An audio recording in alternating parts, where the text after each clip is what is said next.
Hey fellow artists, it's another beautiful but boiling hot day here on the homestead in a secret location in North Florida, looking over at my orchard area. I can still see my pears on the tree, so my pear check is done and we're ready to move to the workshop to continue working on King Dolphin TV's cigar box guitar. So let's go.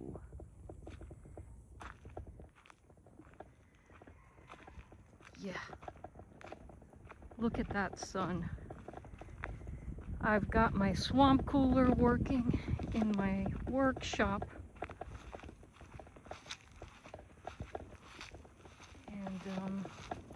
I'm hoping that a cloud passed over. How nice. Oh, look, we got butterflies all around here in front of the workshop. Check this out. Where are you, butterfly? I lost you.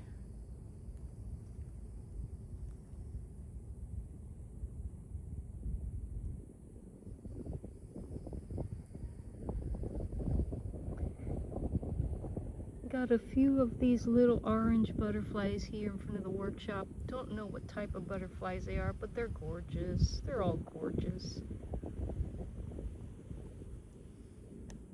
Look at this guy. Look how close he got. Look how close he's getting. All right, let's get in there. All right. I hope everyone's having a beautiful day so far. Aha, look what we got on the workbench here. Here we got our experimental side project happening. Snortapoopus, welcome! Thunderstorms in your area?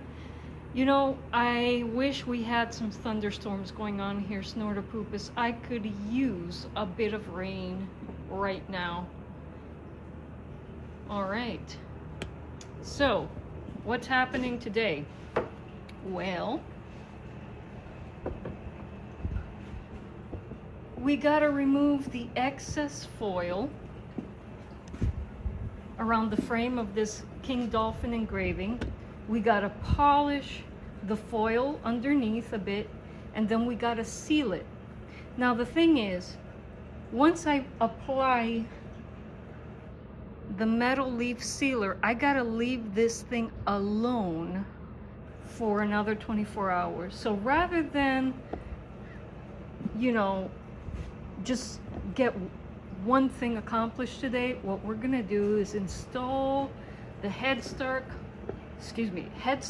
hardware on the cigar box guitar. Rentsy, thank you so much. I appreciate that, sir. Great video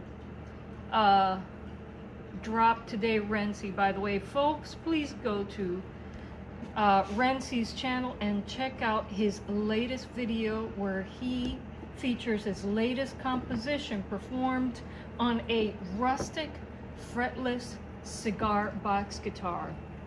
And Rentsy is a master bassist, by the way, and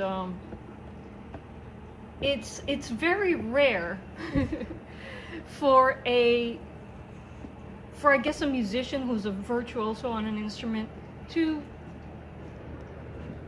I guess, embrace a rustic cigar box guitar, mainly because, you know, I mean, you can transfer a lot of playing techniques over to the cigar box guitar, but in many ways, when you're dealing with a fretless slider, especially a rustic fretless slider, it's like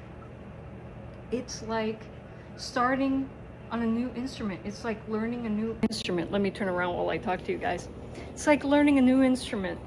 And, you know, and we as musicians, me included, gravitate towards the tools that give us the most musical mileage. And so if you're a virtuoso on one instrument and you pick up another instrument, you know, you kind of lost all the mileage and you have to start over on a new instrument, and that's difficult. You just want to be able to pick up something and play. But Renzi has embraced his rustic slider, and the music he's creating with it is incredible. And one of the things that I love about Renzi's approach is that he does not plug in his guitar when he records with it. And one of the main reasons he does that, and Renzi, I hate to be speaking for you here, you can correct me if I'm wrong in the chat. One of the reasons Renzi does not plug in his rustic CBG into an audio interface is because it has a magnetic pickup. Why is that important? Well, a magnetic pickup works via electromagnetic induction. It's translating the vibrations of conductive strings into an electrical signal that's analogous to a sound pressure wave. But the construction of the rest of the guitar has very little to do with the tone. Hey, Kevin and Kraft, there's another sound seeker in the chat. We're going to talk about you too, Kevin, if you don't mind. So you're not getting much the acoustic character, the real acoustic character of the instrument when the pickup is a magnetic pickup. Now, a lot of builders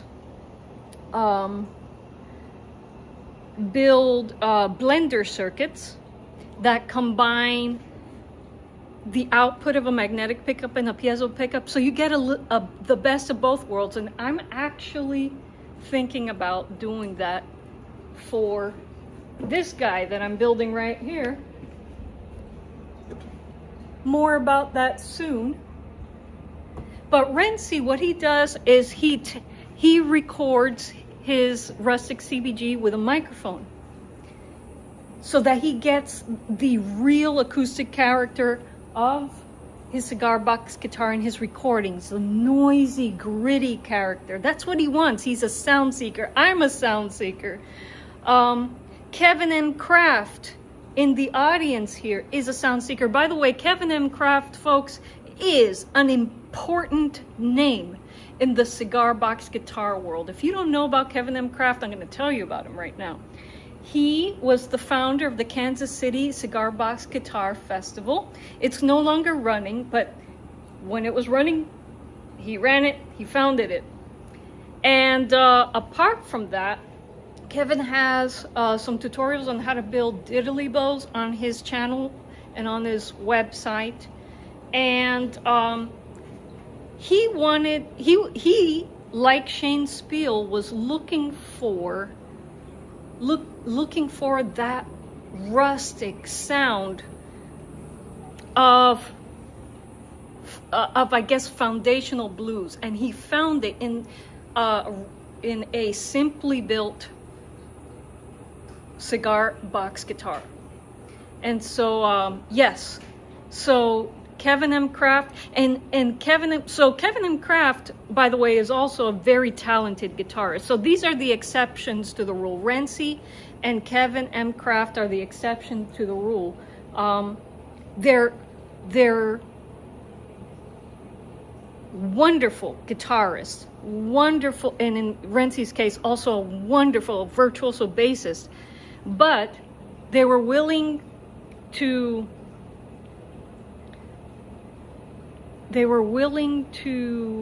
I guess, let go a little bit of the musical mileage that they've achieved on the instruments that they really know, to learn the rustic fretless cigar box guitar. Why? For the sound, the rustic, dirty sound that you cannot get from a traditionally built guitar or a traditionally built bass, or whatever instrument you build with a cigar box resonator, You're not going to get a typical sound. You're going to get a very novel sound. That's why I like it. That's why these guys love it. And I want to champion those who are championing this sound. Because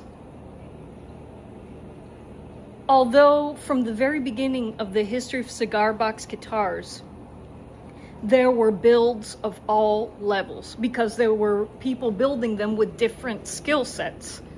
Some were master carpenters, or maybe luthiers. I don't know. If you go online, you'll see builds of all kinds, historical builds of all kinds. But the build type that built the blues, which is the foundation of all American genres of music, the gritty cigar box guitar, that's what built the blues. And that's what I want to build. And not just to play the blues, but to explore new sounds. And let's see what's happening in the chat here. Renzi says, you guys have no idea. Just catching up with the chat here. Renzi says, you guys have no idea how hard it is to master a fretless CBG. It is to master, yes, very hard. But I would say as a beginner, and I'm not a guitarist, I get more musical mileage out of a fretless slider than I do out of a regular guitar. I took some guitar lessons in high school. Never got good at it. But I feel like I'm progressing with a fretless slider. I think there's hope for me on a fretless slider. So if you're a beginner, fear not. Yes, to master any instrument is difficult. To master a fretless slider is difficult. But a beginner can get a lot of musical mileage out of a fretless slider, in my opinion. Love the challenge and love the sound. I agree. And I'm so glad we have people like you and Kevin and Kraft in the community. Definitely. And Kevin M. Kraft says, yes, Renzi, that is essential. You gotta love the challenge. You know, you gotta love the challenge. Embrace the challenge. You know, I was hoping at the beginning of last year, or well, I had this gig in November where I was going to lecture on the history of the cigar box guitar and put together a musical lecture that included musical examples played by me and maybe someone else. I wanted to put together a band of people just playing my rustic instruments or instruments that they've constructed themselves, but in this rustic style. And so I attended a song farmers meeting here in Suwannee County, and I met a wonderful guitarist. You guys know him. His name is Pete. He is a virtuoso guitarist. And Pete, he picked up my slider in one of our rehearsals, and he was able to do such amazing things with my slider. But he's such a perfectionist. He wanted right away to get the same level of musical mileage he got from his guitar. And so it's hard for really, really, really good musicians just to let it go and to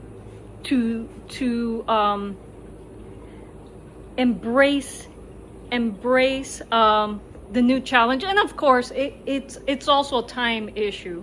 Do you have time to sit down and learn a new instrument? I have that issue with my leg fiddle. Do I have time to sit down and learn more fiddling techniques? I've been having trouble just getting that to work. So I understand um, why it's hard for fantastic musicians to pick up this rustic instrument. You just don't have the time to sit down and learn a new instrument, and also you might not just have the interest. You have musical power in another instrument,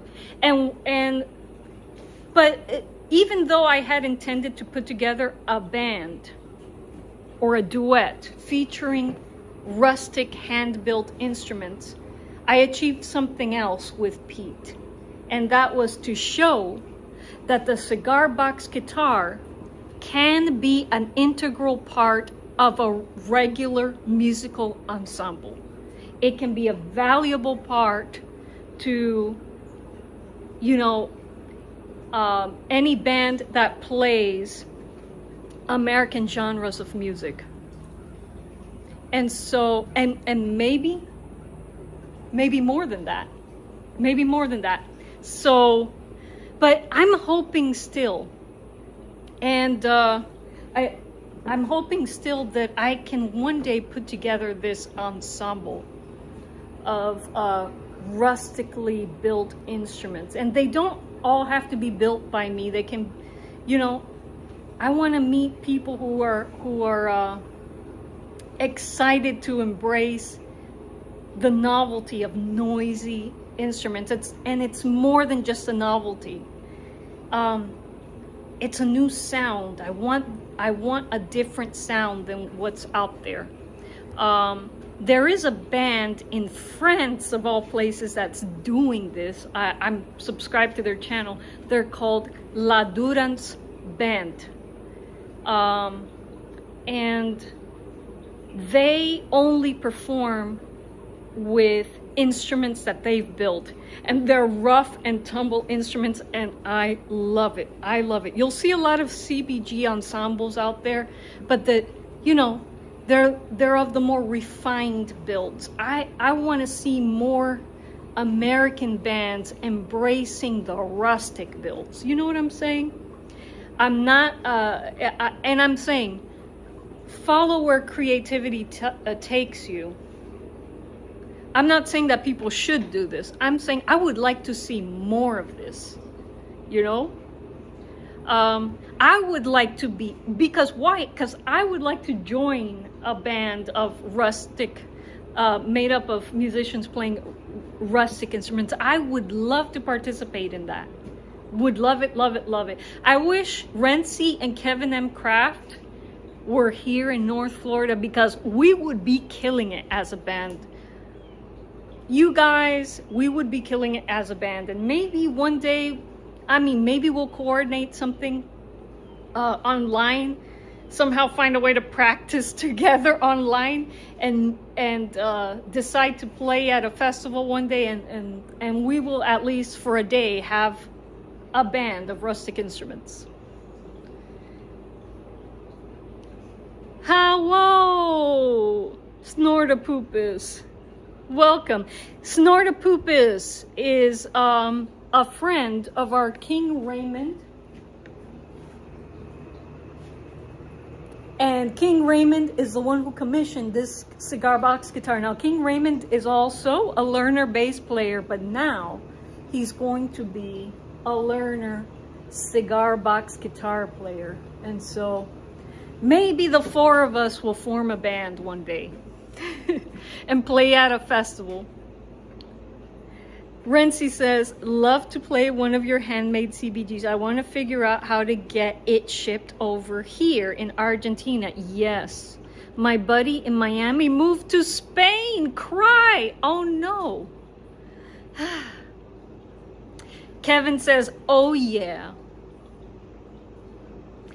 Kevin, I think if we put the idea out there into the universe, into the ether, that the Creator is going to reward us, and one day we shall play together at a CBG fest. I think that may happen one day. Anyway, let's get back to building. Enough philosophizing. Enough. I wish I could do this. I wish we had this, that, and the other. Let's build a CBG and Co. And so, excuse me.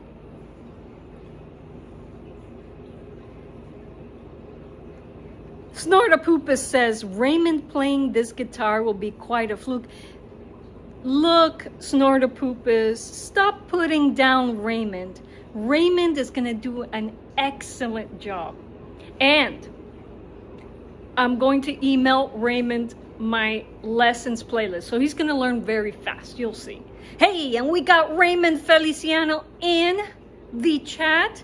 Hey, how are you, my friend? Are you seeing what Snortapoopus is writing about you? Shameful. It's shameful.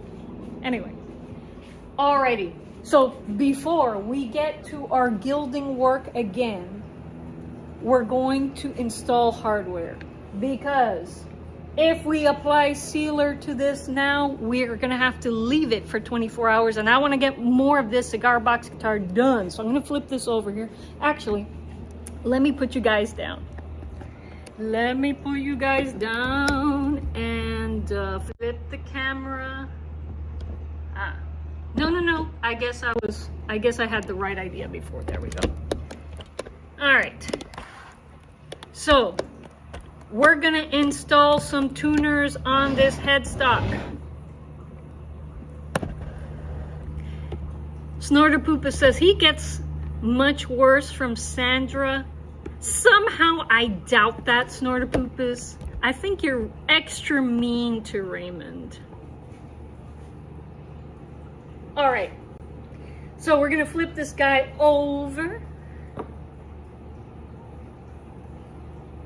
All right, and so I don't damage the finish, I'm going to put these pieces of wood on top of the neck. So when this clamp squeezes down on it, you know, there isn't like a small pressure point that makes an indentation in my beautifully finished neck here. So here we go. Here we go. Here we go. All right. Oh, it is hot here. You saw how red my face was? I ain't gonna lie, folks. It is hot. I do have my homemade Gatorade here. My watermelon water kefir, nice and fizzy. And again, if anyone has any interest in learning how to make water kefir, I'd be happy to do that in one of our workshop sessions. Snortapoopus says, I'm a kind and gentle bear, except to seals and walruses. The jury's still out on that, Snortapoopus, I ain't gonna lie. And I saw that image of you with trike, and I didn't like what I saw.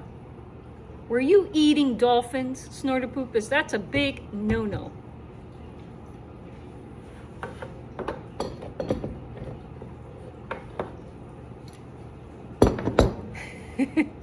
You guys are too much. You're too much fun. All right. Oh my gosh, it is hot. Thank God for that swamp cooler. All right. So let's secure this guy.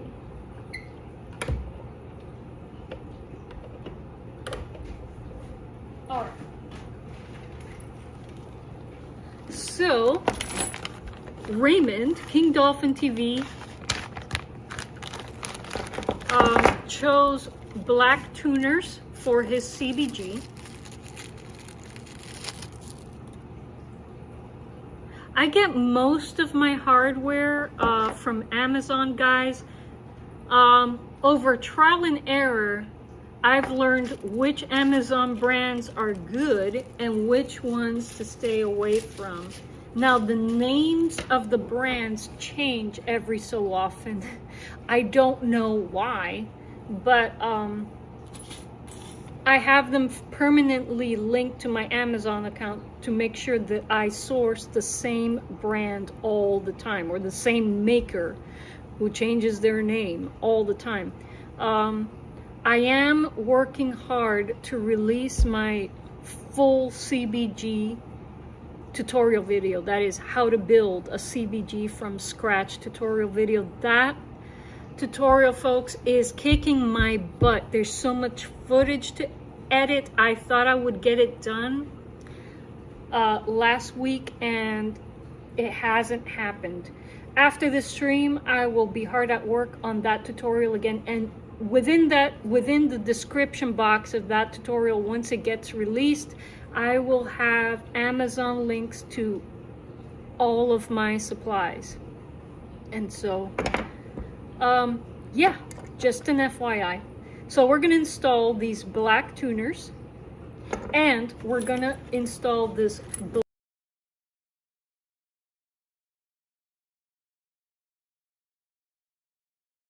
spam call there. We're gonna install this black tension bar onto the headstock. You need this if you're carving out a flat fender style headstock. If you're angling your headstock with it by, you know, creating the angle with a scarf joint, this is not necessary, because enough tension there'll be enough tension on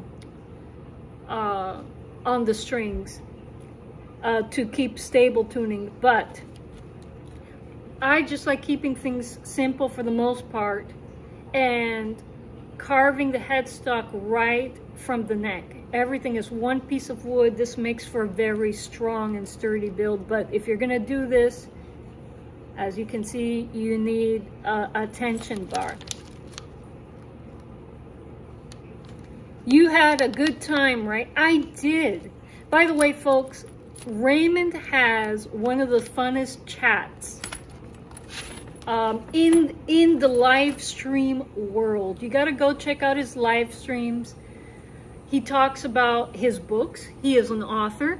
By the way, Raymond Kevin M. Kraft in the chat is also an author. You guys should meet each other vicariously here through YouTube. Say hi to each other. And so, yeah, Raymond is the author of a sci-fi book series, the King Dolphin book series, or the Dolphin Wars book series. Go check out his channel and learn more about his books, and definitely join the chat of one of his live streams. A lot of fun. Snortapoopus, Snuffles. Aha, there we've got some authors connecting up here in the chat. Kevin M. Kraft, meet Raymond Feliciano. Hello, or hello, as Snortapoopus would say. All right.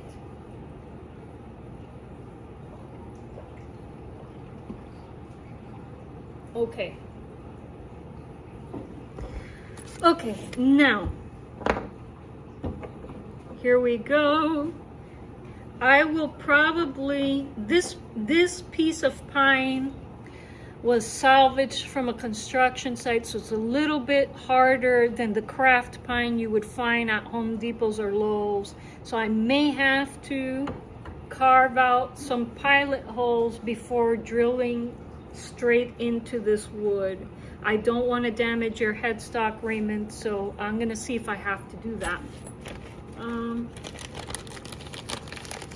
Okay. Looking for the little packet with, okay. You know, folks, I never use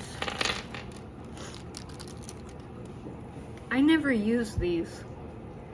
When I've tried to hammer them into the sound holes, I mean, into the niches that I made for the tuners, I find that I risk cracking my pine, and I don't want to break this neck. I don't use these, and I haven't found a good use for them yet, but I do keep them. So I'm just gonna set these guys aside. And I'm going to see if I can somewhat hand tighten these screws into the wood. If I can, then I don't need to bust out the drill to make pilot holes here. But if this piece of pine is too hard for that, then I'm gonna have to drill some pilot holes with my little craftsman thing. All right, so let's see.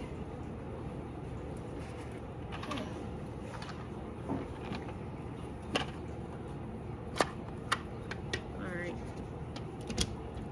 and I think Raymond picked the perfect color for his tuners because high contrast to the wood, and the laser engraving is basically charred black. So we have the theme of charring throughout the instrument. I really like that. Wendy, welcome back, my friend. Wendy says, hello all. We do tend to get a bit silly on King Dolphin TV, but it's lighthearted fun and we talk about food a lot. That's my type of stream, Wendy. That's why I like going into King Dolphin's stream, because yeah, lighthearted fun and talking about food, that's the type of downtime I want. Yeah, for sure. Life is hard enough. Let's have some fun every now and then, right? We're allowed to. I know. Just because you hit the age of 40 doesn't mean that you're no longer allowed to have lighthearted fun. Snortapoopus is saying hello to Wendy. All right, let's see if I can do this just by hand. If not, we know what comes next.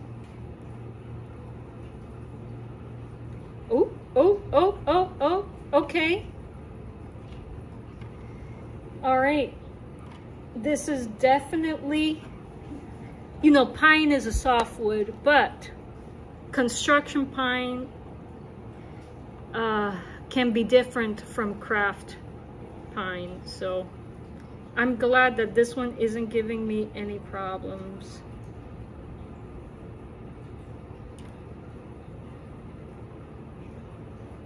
We're not going to push down by hand all the way. I'm just going to, saves me some time when I don't have to drill pilot holes. Snortapoopus says, me loves the food. Me too, Snortapoopus.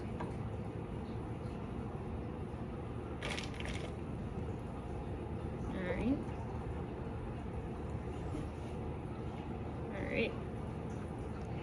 Maybe we can go down all the way here. This is exciting.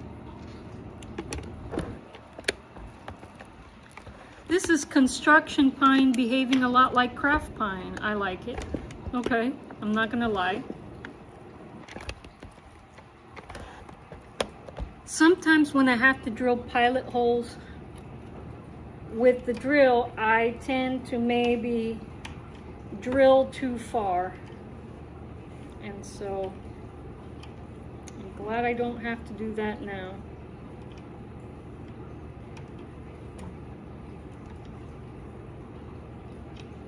Okay, I may need the drill to push all the way through, but that's okay. We got things started by hand here, which is great.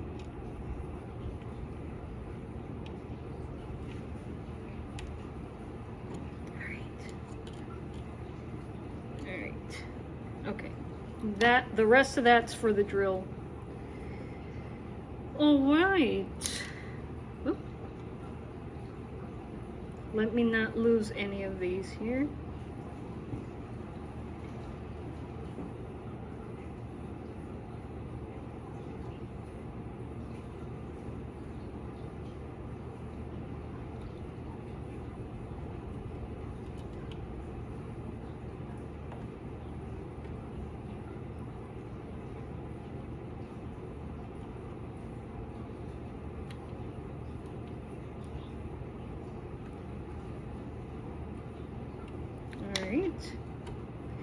This makes me happy. Wow.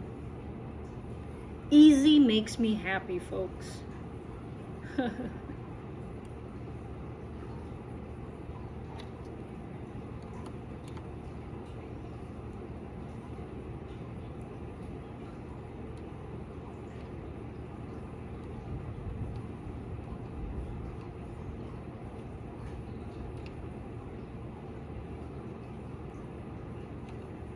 Okay, that's as far as I'm going to be able to get that one by hand.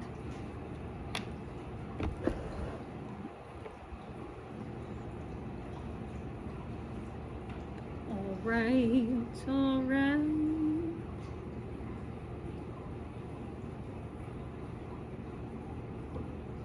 All right, all right, all right, all right.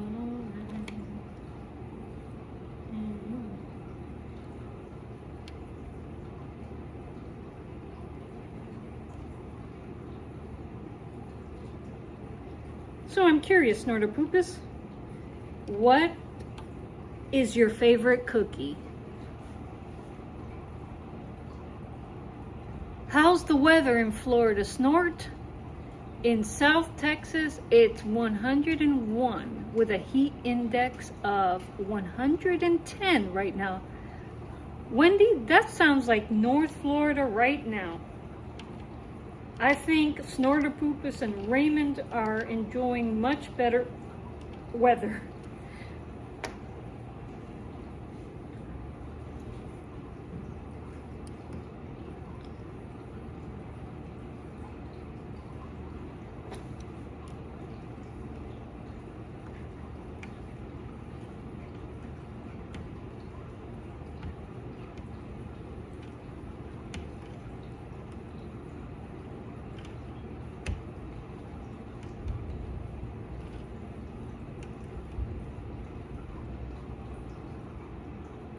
'81 degrees Fahrenheit there.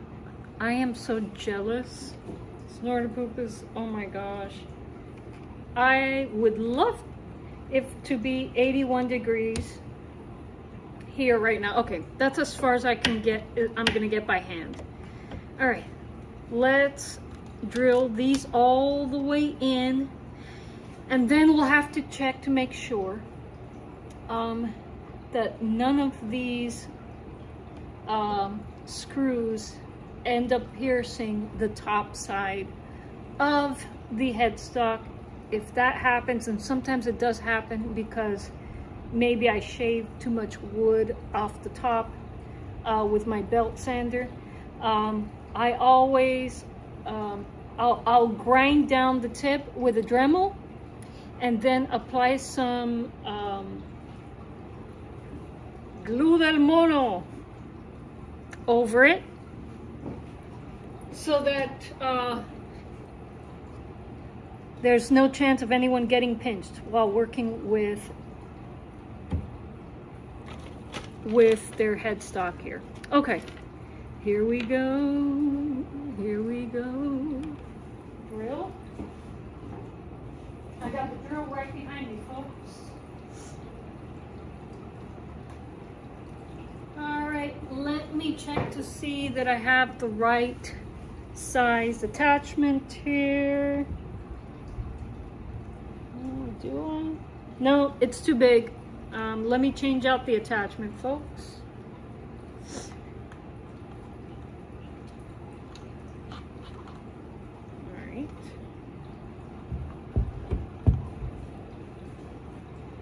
I think I'm gonna need the smallest screw attachment in here.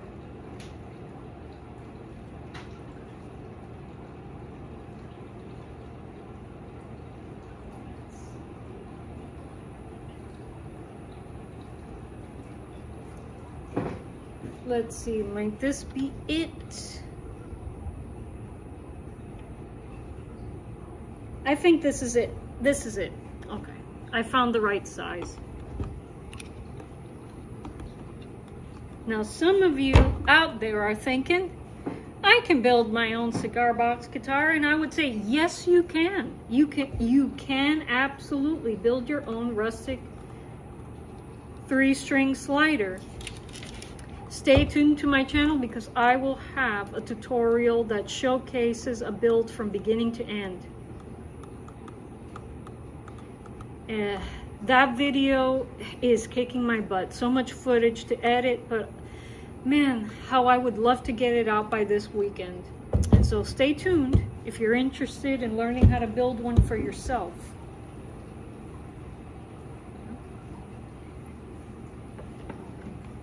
All right.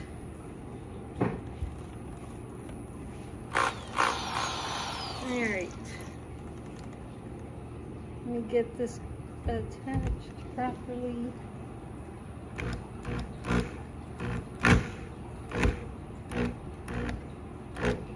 Okay.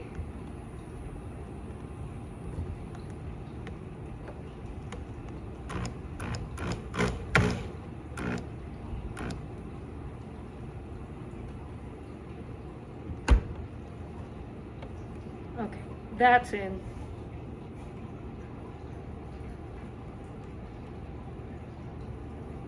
That ain't going anywhere.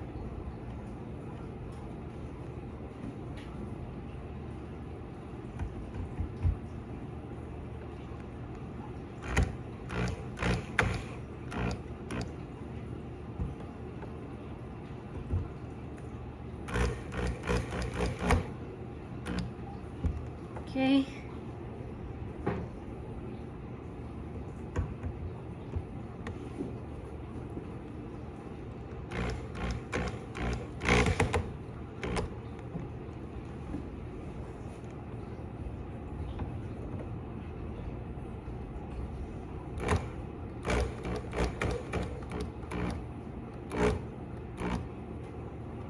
Okay. Yay! That went without incident, without any screw stripping, without anything bad happening. I am very happy about that. All right, let's flip this guy over and let's enjoy the look of the headstock, and let's also check to see that, well, I'm feeling underneath the headstock and I don't feel any of those screws poking out, so I think we have a 100 out of 100 here, Raymond. Here we go. Let's admire this baby.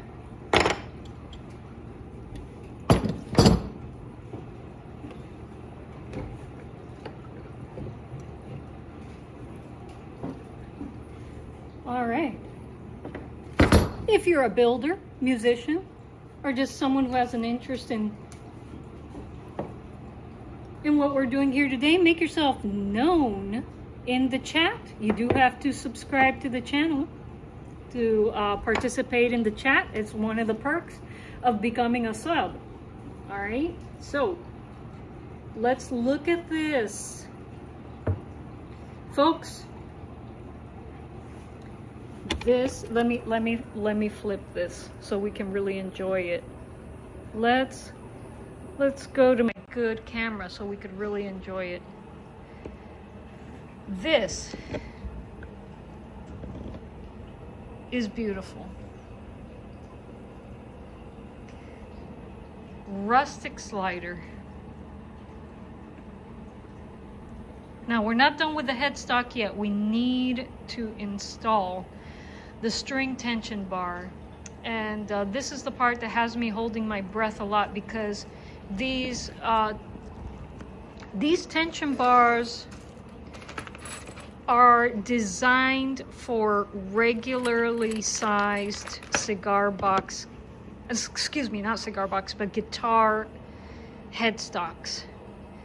And sometimes my headstock falls short of the thickness that's needed to install these the regular way, which means parallel to the nut. But I've learned that installing them at an angle also, I mean, it does the same job. So we'll see before we start poking holes on the face of our headstock whether we need to install it parallel to the nut or angled. against it. All right, let me flip you guys back. Let me switch to my rear camera again. Ah, there we go. There we go. All right. Ah, you guys can't see. There we go. We can see things now. Can we get closer? All right, I think that's... I'm trying to get the best perspective for you guys without the phone falling down. Okay. All right. We need to put this back though. It is so hot in here. And even with the heat, I hear thunder in the background. We've been getting thunderstorms every day here in the evening, but they're starting up a little early here. Okay. All right, let's see how this thing is gonna work. And Raymond, what would happen is, if you ever have to restring this thing, you want to switch the strings out, you run the strings underneath the tension bar. You probably knew that because you're a bass player, but just in case. There we go. All right, parallel. To be honest with you, I think we'll hit a 10 out of 10 if we install the bar at an angle. We're less likely to have any mishaps if we do that. So let's get to it, shall we? Okay, this part, even when it isn't hot, always has me sweating.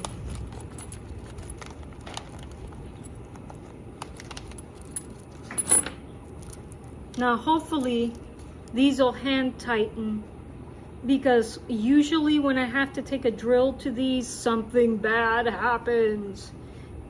You don't want these to go all the way through anyway. These you want to be able to adjust these after the fact by hand to control the tension of your strings. Drive safe, Raymond. All right, listen safely. All right.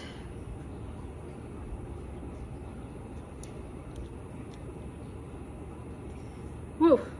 Holding my breath here.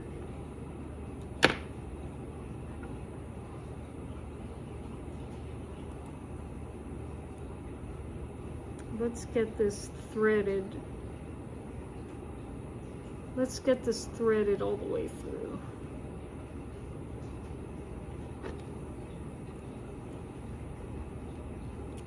All right.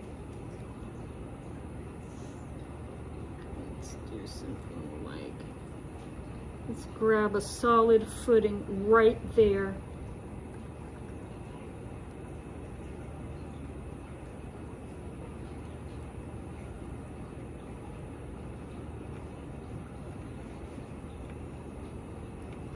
Oh, okay. Okay, I'm so glad. Now, it hasn't gone down far enough. I will have to take a drill to that. Let me do that very carefully. We don't want this going all the way down. We don't want that screw peeking out the other end.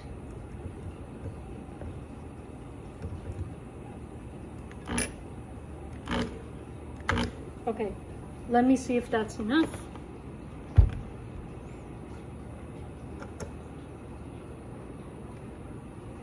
A little more.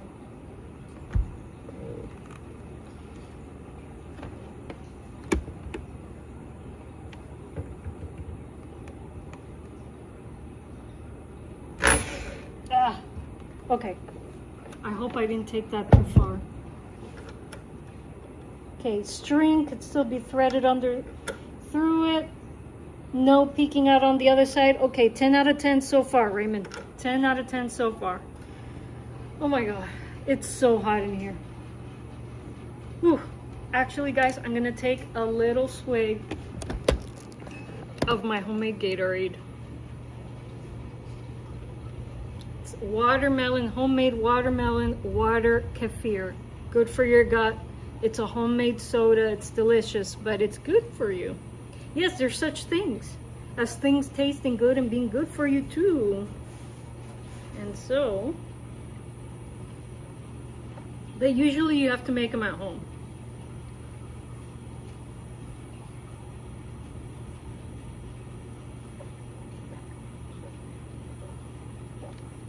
Although nowadays in supermarkets, we're seeing more and more fermented drinks in the produce section. Yes, get into it, folks. Get into it. Try it. If you don't like kombucha, try water kefir.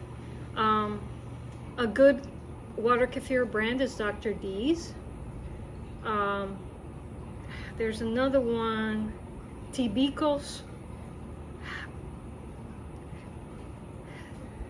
I don't remember the exact brand name, but the name Tibicos is in the name. Try it.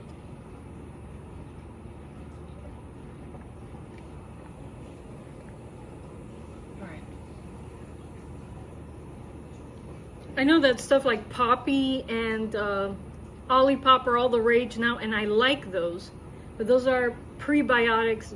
Those are not. There's no microbes in there. Try the stuff in the produce section in the refrigerators. You'll be glad you did. All right, here we go. Let me take you guys back.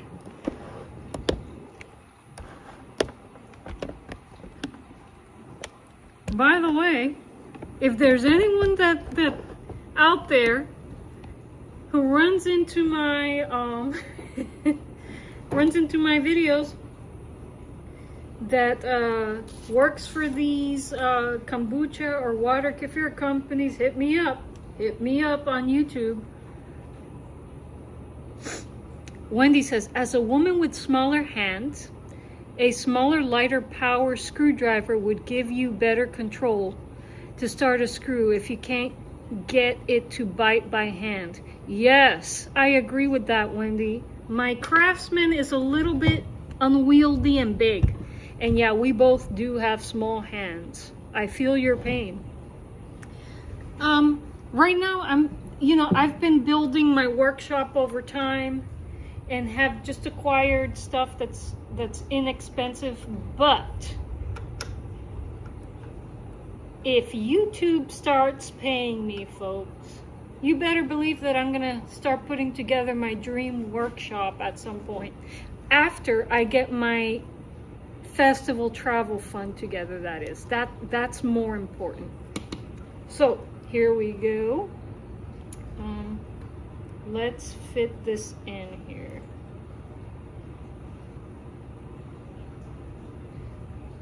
YouTube, start paying me, please. We're all asking YouTube for the same thing. I know there are a lot of creators in the chat. I know you guys feel my pain. We feel each other's pain.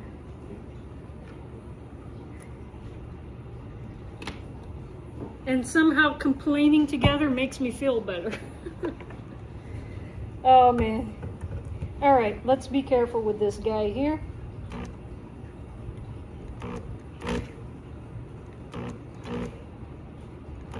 All right, let's check it. Because I tend to overdo this a lot. Okay. A bit more.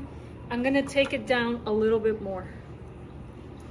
Very, very carefully, because the back side of the tuning peg is right underneath this screw here, so I cannot push down too far. Jeff, welcome! You're dreaming of air conditioning. Yes, I am, Jeff. I'm dreaming of a workshop with air conditioning. Oh, yes.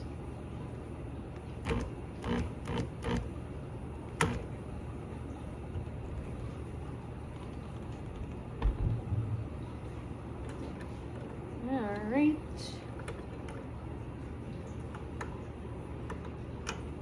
All right.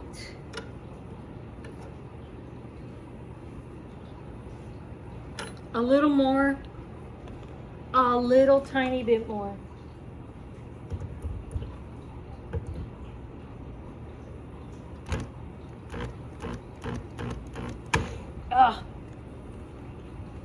Hate it when it surprises me with that extra rotation. Okay, we're good. We're good. We need to go no further. The headstock is done. Oh my gosh. Raymond, 10 out of 10. Raymond. Hi, back at you. Jeff Elliott is also here. We have the two big Jeffs in the chat, folks.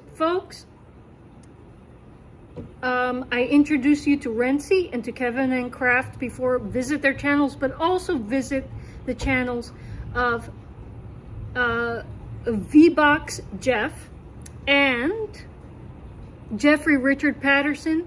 These guys, I would say, are master luthiers, and they build cigar box guitars and cigar box style instruments. Really beautiful things. Please go to their channels and check out their work. Hello, Snortapoopus, you're so friendly. On the surface, Snortapoopus. Always learning. Welcome, always learning. Glad to see you. Where I am, it's only 72 degrees Fahrenheit. Quite comfortable. Always learning. Why do you do this to me? Why do you do this to me? How I would love it to be 72 degrees inside of my workshop. Here I have a swamp cooler going on. You see that? You think it's 72 degrees in here? No. Out there, it's probably 100 some degrees. And in here, it's maybe 90 some degrees. I don't know if you guys can tell. See my red cheeks? See the sweat? Don't worry, I do have hydration here, folks. As I was saying, I have my watermelon, water kefir. Oh my gosh, and I'm gonna take a swig of it now before I show you guys the finished headstock. I look forward to what you do with it.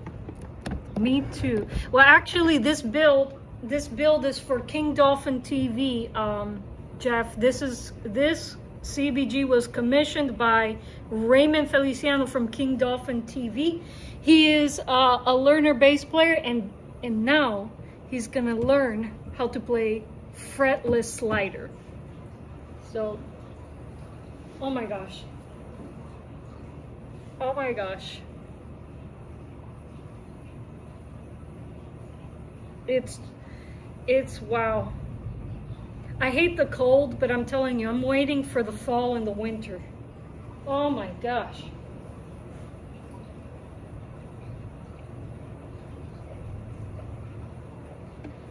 All right. Let's take a look at the headstock, folks. I'm going to flip the camera.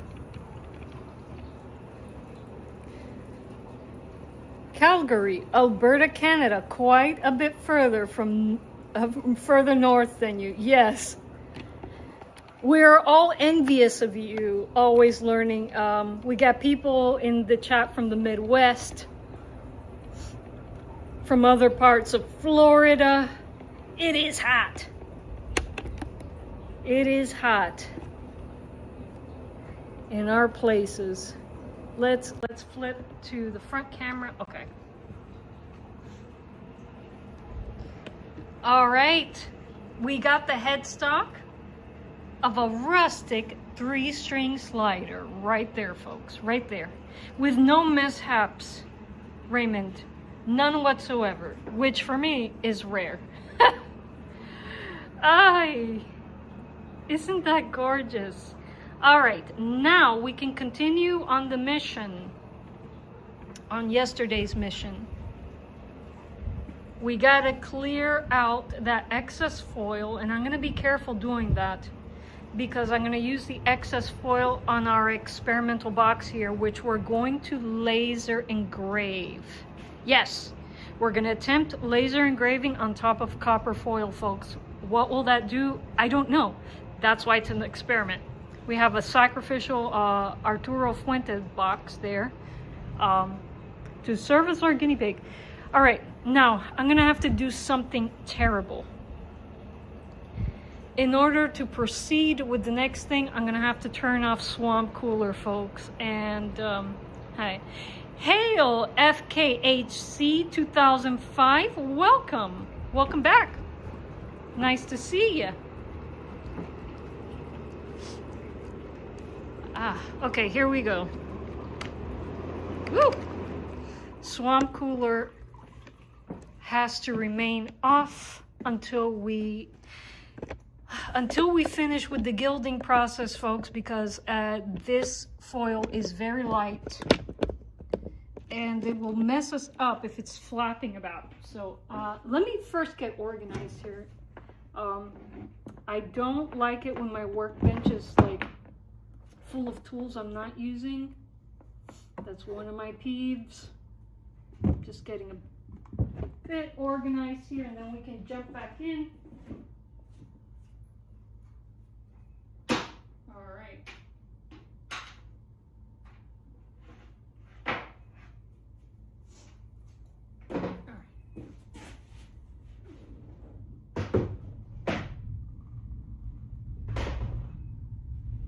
Okay, get this out of the way. Just getting organized. I guess while I'm getting organized, I can leave the Swamp Cooler on. Let's be so for real here.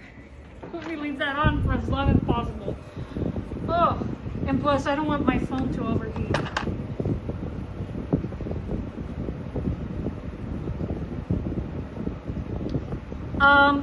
FKHC is asking, Psyche Opera, let's hope this is not the last show after you use the laser. No, it is not. It is not. I'm hoping to continue doing these workshop live streams. I see that people are interested in it, which is amazing. I'm gonna be honest with you guys, I was a little hesitant to you guys can't see me well. I was a little hesitant to start live streaming from the workshop because, you know, my work process isn't organized, it isn't pretty. You see me here, you know, picking up after bits. You know, there's a lot of, I guess, dead air and downtime when I'm working here in the workshop. It's not, I don't have a pretty background. I'm wearing some lipstick and a little bit of eyeshadow, but no foundation because it's just too hot. So I'm not looking my best. The video's not too pretty. And so I was a little hesitant to start filming my workshop sessions. And my friend Maria, who's probably watching, hey Maria, and my husband Lawrence is like, get to filming your workshop sessions, Liza. I think people will enjoy them. And I'm like, people are gonna get bored. Well, you guys are here. I'm surprised that you guys are here. And so I'm gonna keep doing this. And so, yeah, thanks for asking, FKHC 2005. I plan to continue. Now, I need a little more of this.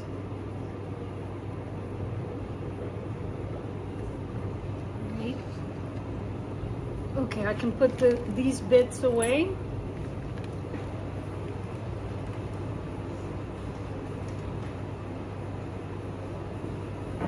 Now, those of you who've only know me through these new live streams, go check out my produced videos and you'll see why I've been hesitant to filming my workshop sessions, my videos.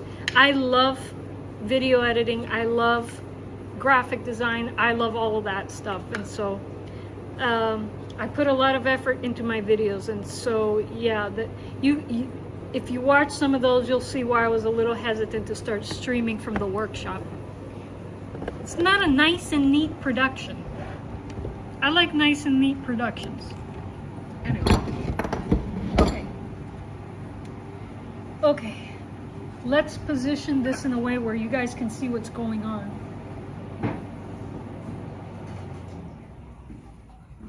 And furthermore, what I'm doing here in the workshop isn't complicated at all.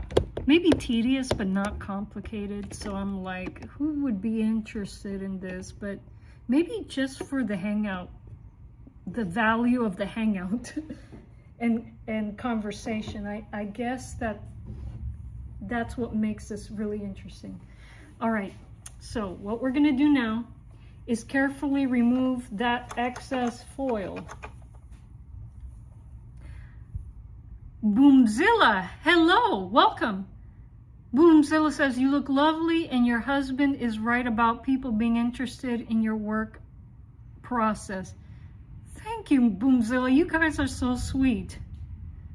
I really appreciate that.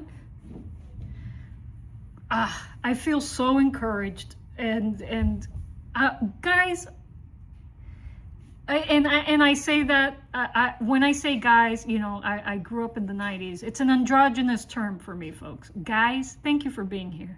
Thank you everyone for being here. But anyways, yeah, your eyes aren't deceiving you, King Dolphin TV. You are seeing your engraving in reverse. That's because I'm using my front camera and my video encoder doesn't compensate for that. But that's what you're seeing. Your engraving hasn't reversed. You haven't gone into a parallel universe like in the Twilight Zone in Jill's stream. Anyway, I'm gonna carefully remove that excess foil to apply to our experimental box, which we're going to laser engrave. So I'm going to be more careful than usual removing this foil. And then after we do that and set the excess foil aside for our experiment, we're going to polish the copper foil and then we're going to seal it. And what this metal leaf sealer does is keeps the copper from oxidizing, and it'll protect it.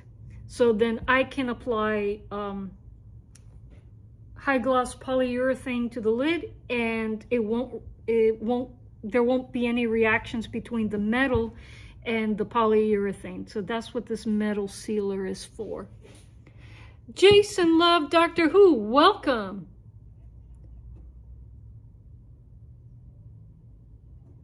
Or just like the bowl of petunias, though. Oh no, not again. TARDIS materialization.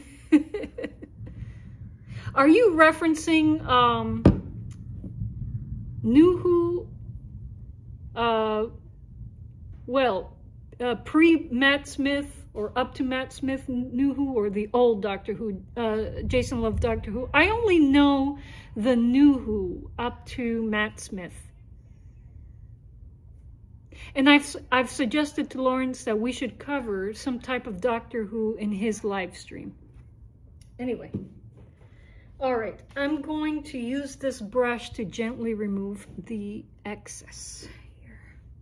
And we're also going to use it to polish the copper foil. No, I don't use a I can't pronounce that. Brandishing stone. Oh, it's from Hitchhiker's Guide. I've seen the movie and started listening to audiobooks a while ago, but I don't remember all the details of the story. I do think I finished all the books. It ends in such a dark way. Like, the series ends in such a dark way. I was surprised. It's definitely one of those pessimistic comedies. Jason loved Doctor Who. I'm not sure how I feel about it. All right, I'm gonna carefully remove the excess flow because I need it for the other project. And I have my swamp cooler turned off. Okay, making a nice pile of copper foil. Oh my gosh.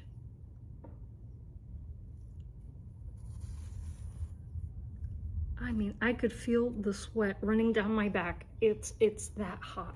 Whew.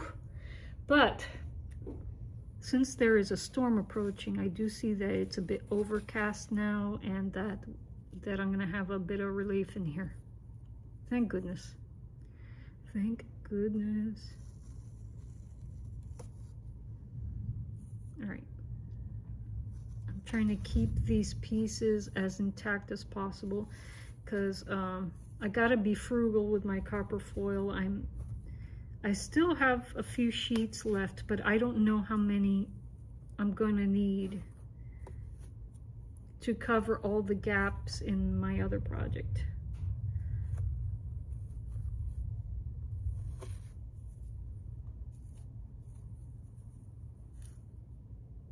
Okay.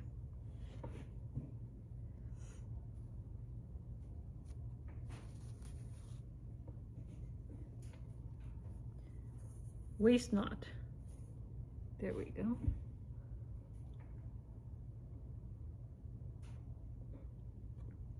Kevin, thank you so much. I really appreciate that.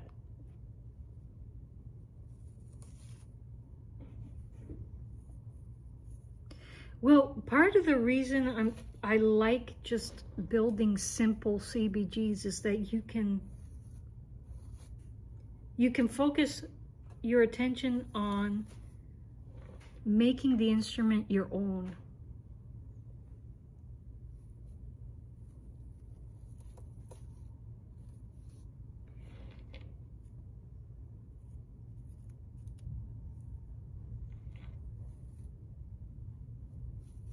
I mean, the sound will take care of itself. You build a rustic slider, a simple rustic slider, the sound will take care of itself. It's going to sound unique. It's going to give you a unique sound no matter what. So you can just focus your efforts on making it your own instrument, personalizing it.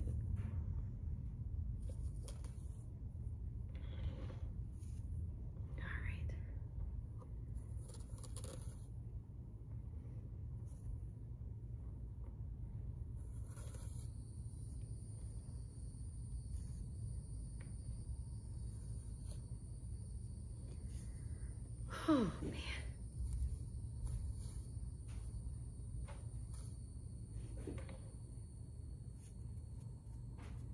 Could hear this. I don't know if you guys can hear the cicadas in the back. They're going to town. Does a swamp cooler even work in Florida? Here in Phoenix, it's 110 degrees, but it's dry. Boomzilla, it does help a bit, but I ain't gonna lie. When the sun was out, it was about 100 degrees out here and about 90 some degrees in here. It was much hotter before I had it running. Right now it's not too bad because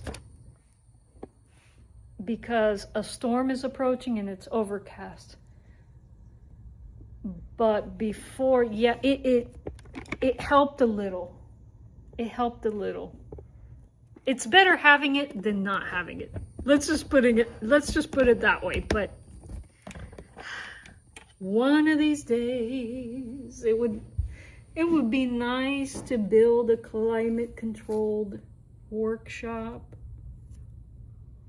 a nicely conditioned workshop.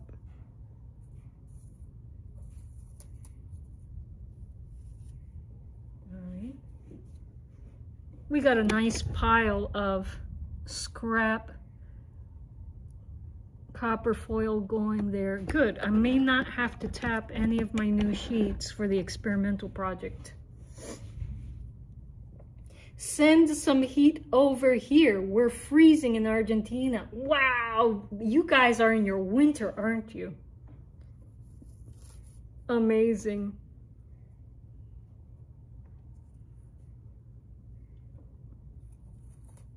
Renzi, I wish I could send you some of our heat. Wish I could.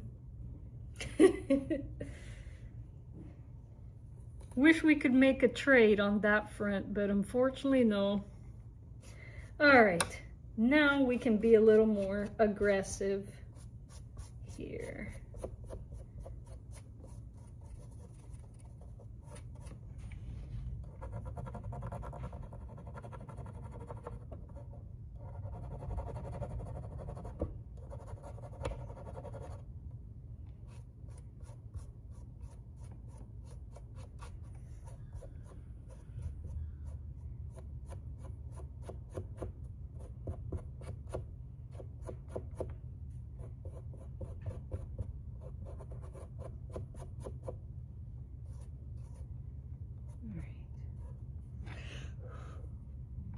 Be very careful about doing that. Okay.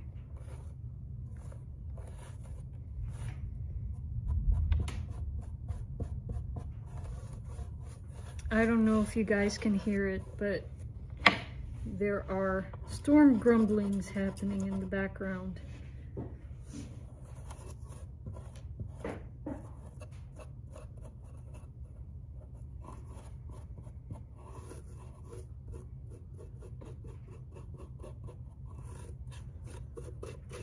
Oh, that's looking good. It's like a shiny penny, Raymond. Oh my God. You'll see it in just a moment. It's so humid in Florida. An air conditioner would be nice. Yes, yes it would. Boomzilla, this CBG was commissioned by King Dolphin TV, Raymond Feliciano, who's in the chat. I do build CBGs on commission, and occasionally I just build ones for myself and then post them for sale on my website. So if you're interested in commissioning one, check out my website, psycheopera.com. There's a form in there that you fill out, and I can generate a quote for you, and we can go from there. But if you'd rather build one, I will be releasing a tutorial on how to build a rustic slider with 3 strings from scratch very soon. Rummaging through a lot of footage to get that video together, but I'm hoping to have it out by the beginning of August. So stay tuned. Stay tuned, my friend. All right. Oh my gosh, this shiny penny look is amazing. Let me just finger polish it a bit. And then Raymond, I'll switch the camera's perspective so you can see this. Get that.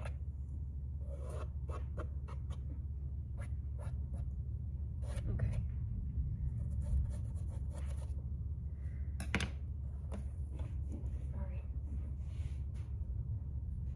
All right. I'm gonna go and get some air on this to blow off the bits, because I got a pile of foil there, and then we'll take a look at this thing. Antonio, welcome, Tony. I can't cool weather, but send an inexpensive cordless screwdriver from Amazon. Cheers, Tony. Oh, Tony, thank you. Really? All right.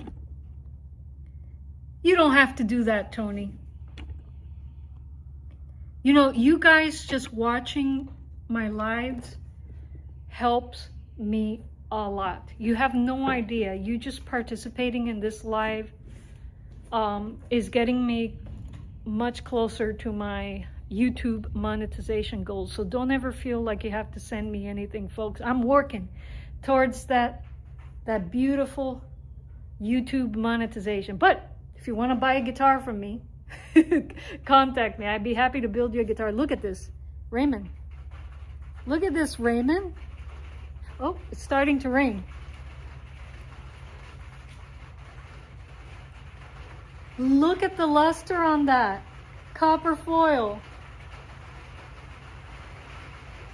Oh my God. Now, here's the only issue I'm having, Raymond, with this.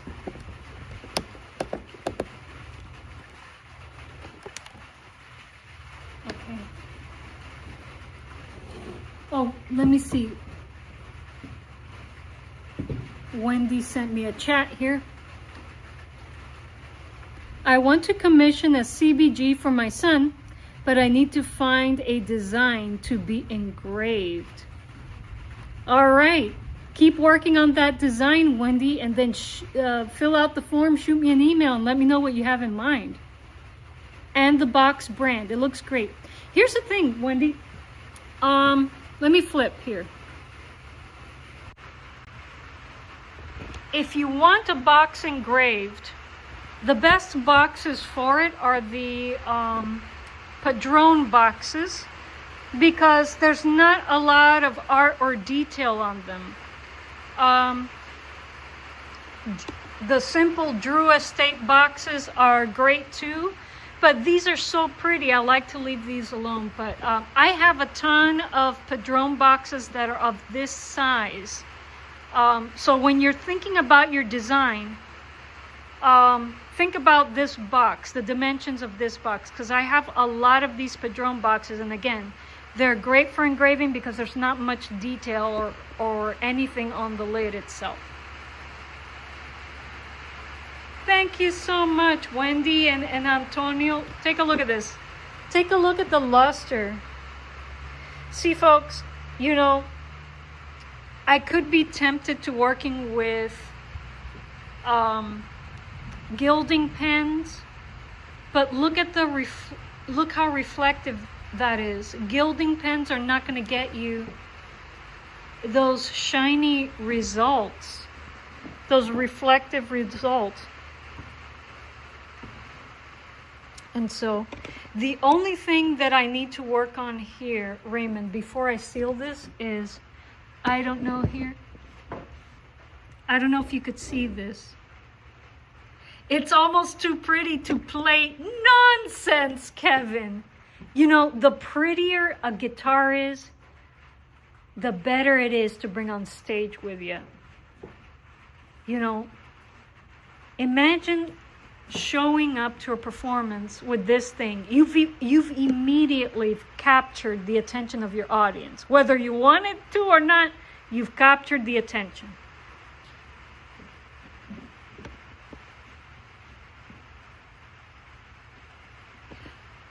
Renzi, I don't know how much shipping and handling would be to send a CBG over to Argentina. I will check with my UPS store, and I will get back to you about that.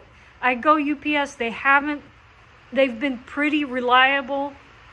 They haven't messed up any of my orders yet, so I'm going to continue working with them. But I will check for you, Renzi. Jace, Snortopoopas. Don't feed the polar bears, Jason Love Doctor Who. You shouldn't feed the wildlife. Boomzilla says, I love copper. It's the state metal of Arizona. It's in our state flag, and our Capitol building dome is copper. It's beautiful. Boomzilla, I've always had a soft spot for copper. Me too. I know exactly what you mean. Too late. Well, don't give him any more. Don't give him any more, Jason. All right. So I just wanted to show Raymond one more thing here. All right. I overshot the gilding on the border of the lid there, so I'm gonna try to remove that with water before sealing the copper on this CBG. So I'm gonna go ahead and do that and see if I can carefully remove that little bit of shiny that isn't supposed to be there. All right, so let's see.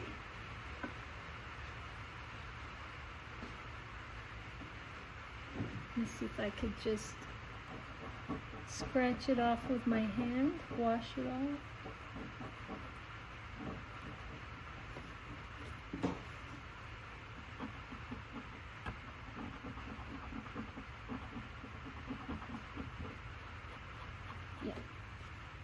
Okay, and let me brush this off some more.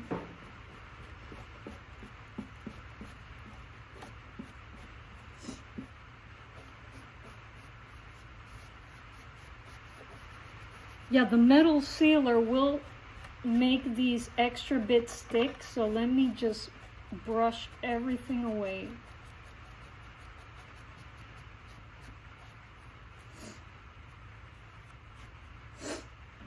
Oh my gosh. Whew. I think I could turn on the swamp. No, I can't turn on the swamp cooler because I got some metal leaf just sitting around there waiting to float away. So I can't turn on the swamp cooler right now. But let's clean up this piece as much as possible before I seal in that beautiful shiny copper. Oh, it's so reflective. It's so reflective. I love it. I love shiny things.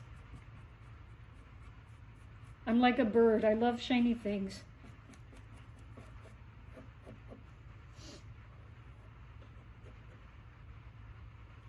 All right. There we go. There we go.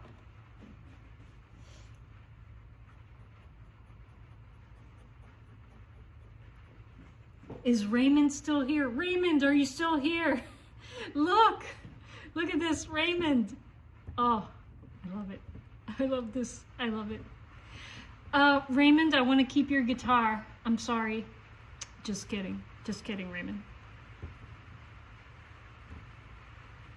Gotta go, Liza. Hugs.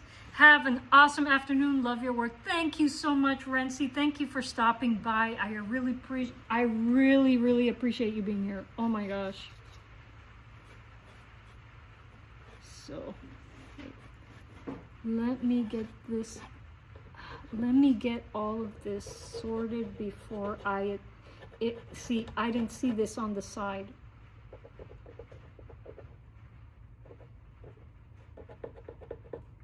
I gotta scratch that off, and since I'll be polyurethaning this again,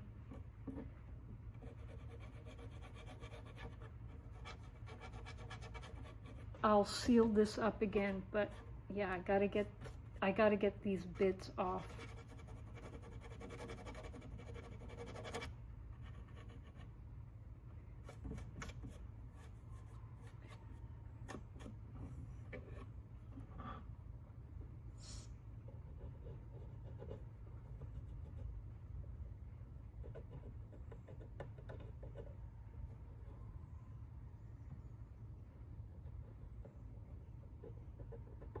Okay, yeah.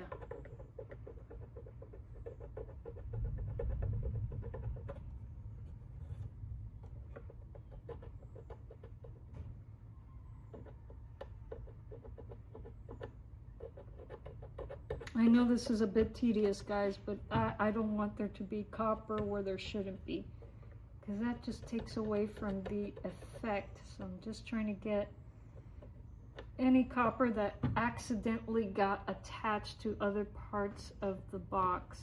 I'm scratching it out with my nail because that won't mess with the wood finish.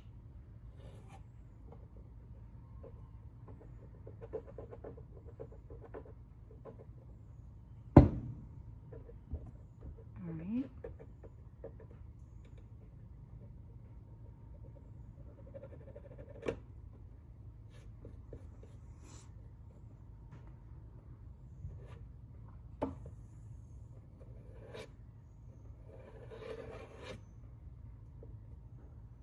Okay, got it out. Got it out. It's gone.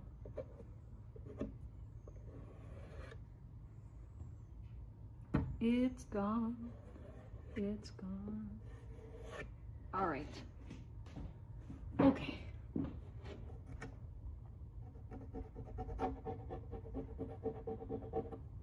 Just perfecting the edges.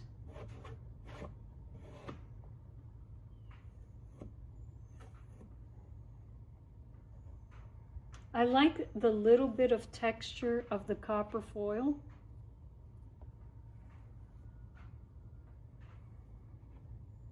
If it were perfectly mirror-like, it wouldn't diffuse it as much.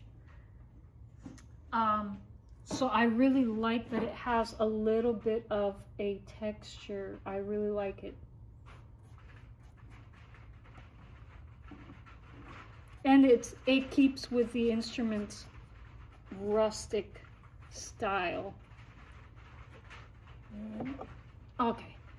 Alrighty.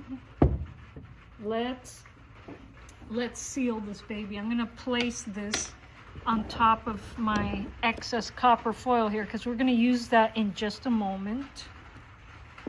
All right. Boomzilla asks, can you build other instruments? I play bass guitar, but anything bass adjacent would be interested in commissioning. Boomzilla, right now, I'm not taking commissions for any other instruments. I've built one leg fiddle, and I have yet to build my first cigar box bass. I'm actually in the process of building one for my husband because I want us to be a hand-built CBG band. But I'm not going to take your money for an instrument that I've never built before, that I'm not confident building. So, but I can recommend a few builders that can build you a beautiful hand-built cigar box bass. And some of them are in the chat. You want to talk to Kevin M. Kraft? You want to talk to both Jeffs in the chat? All right. And if you need more recommendations, Boomzilla, shoot me an email. My email is available on my website, psycheopera.com. It's also linked on my YouTube channel's homepage, but my email address is psycheoperaco@gmail.com. If you want recommendations, I will send you a list of very, very talented builders who do have the experience of building cigar box basses. Kevin M. Kraft says, I have to depart as well, but what a great and lovely build. Be well, everyone. Have a great evening, Kevin. Is it evening yet? I don't even know. Have a great, great evening, Kevin. And thank you for joining me today, my friend. All right. All right. Okay, so we're going to seal this guy in. All right. Oh, wait. I wanted to do a little bit of extra scratching here on the bottom before we seal this. You guys can hear the rain tap, tap, tapping on the roof.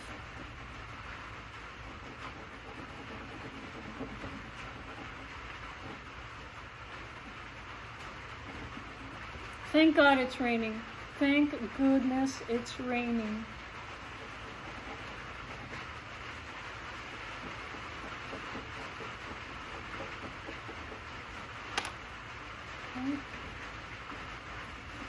All right. Okay.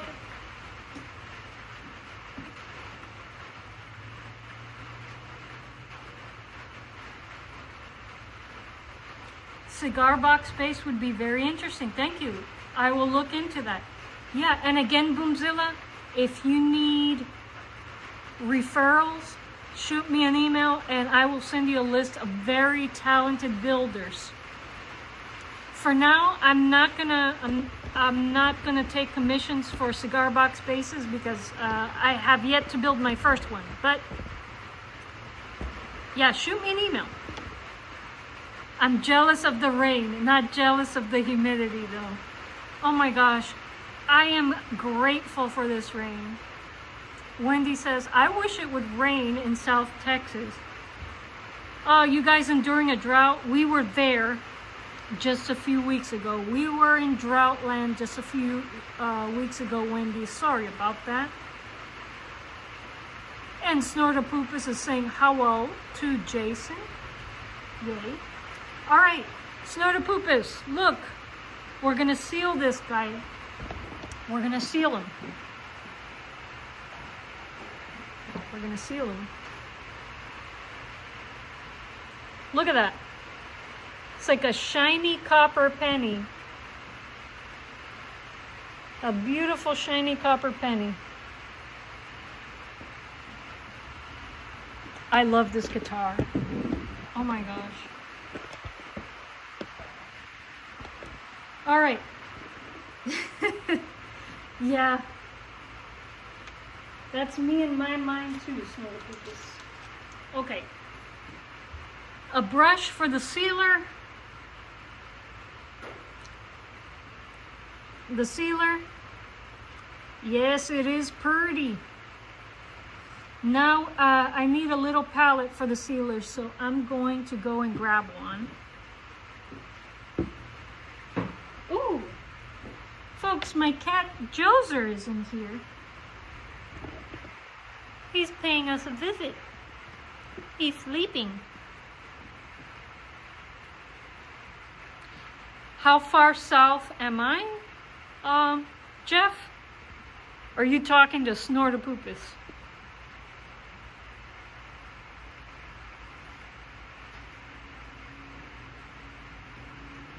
We've been in drought for years, stage D4. Gosh. I can't imagine a heat more severe than the one I'm facing now, Wendy. Oh my gosh.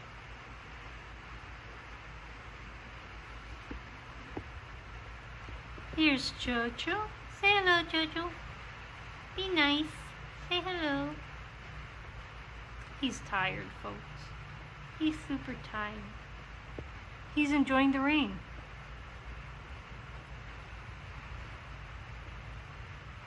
Waves a paw at Joser, yes. Joser is, we're getting a nice breeze because of the rain. Look at that.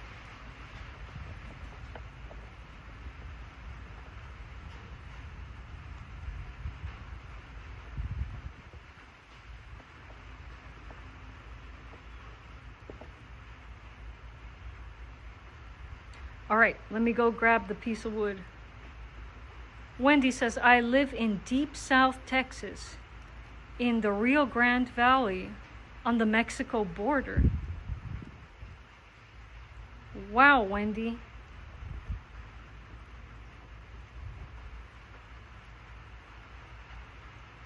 All right, let's grab some wood. I just need some scrap wood to be my palette for the metal sealer here.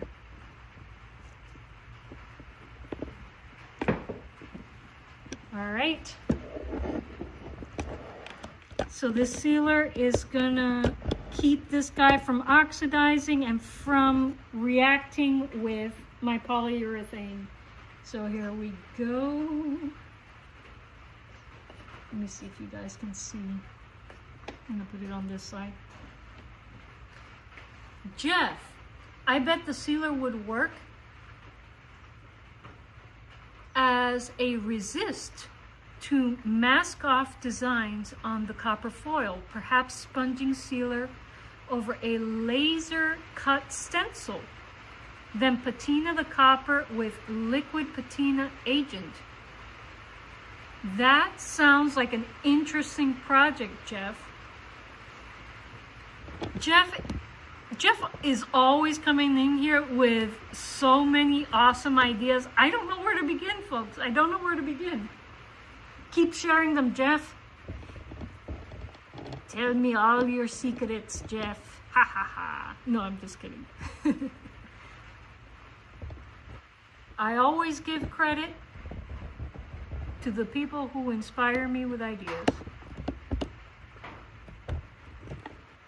All right. Sandra, hey Sandra. Sandra says, hello everyone, I'm on my phone so I can't greet you individually. No worries, Sandra. Excuse me. Sandra sends everyone her greetings. And thank you, Sandra. Sandra, we're in the process of sealing that copper penny in. Look at this. I'm gonna do this for Sandra, folks, because she hasn't seen that. Look how reflective that is. Oh, I do love copper. I do love copper.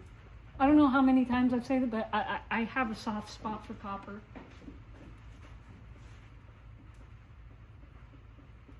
Jeffrey says, you need my ideas like I need a backache.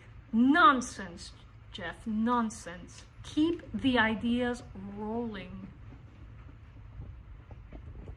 Wendy says, it's gorgeous. I can't wait to get one going for my son. I can't wait till we start working on your son's special CBG, Wendy. It will be a privilege to work on it. All right, metal sealer. This is a bit more, not a bit more, way more runny than the adhesive. But where it lands, it seals. So I'm gonna be careful. That's why I brushed everything off so diligently.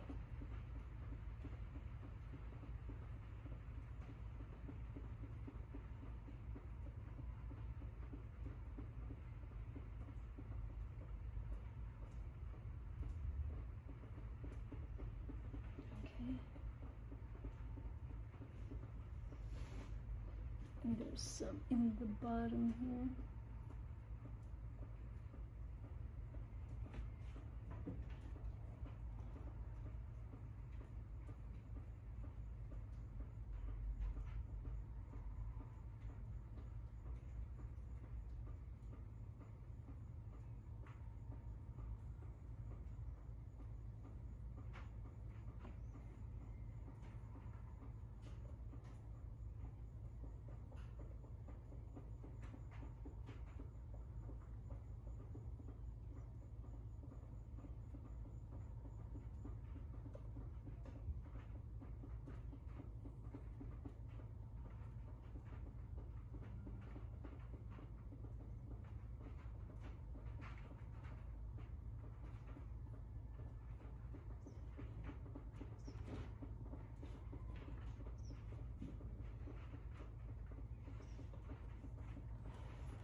just in case I didn't get enough on this side.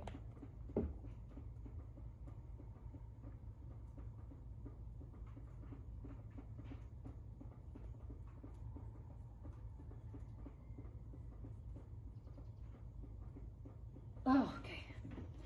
Whew, I can breathe now. Let me set this aside and let's take another look at this, folks.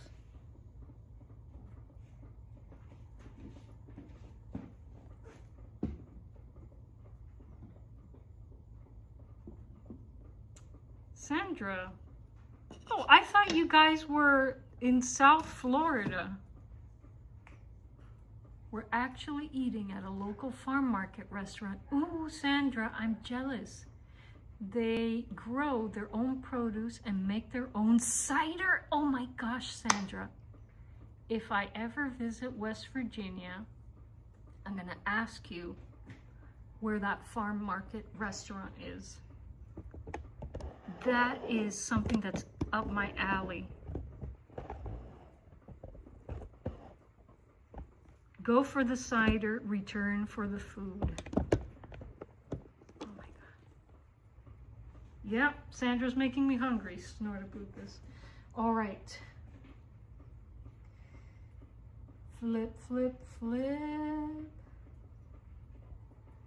Front. Alrighty. So, Boomzilla, where do you get your materials? Hobby shop or hardware store, perhaps? A mixture of everything. I've been putting together my workshop and collecting supplies for a while. The hardware for my builds,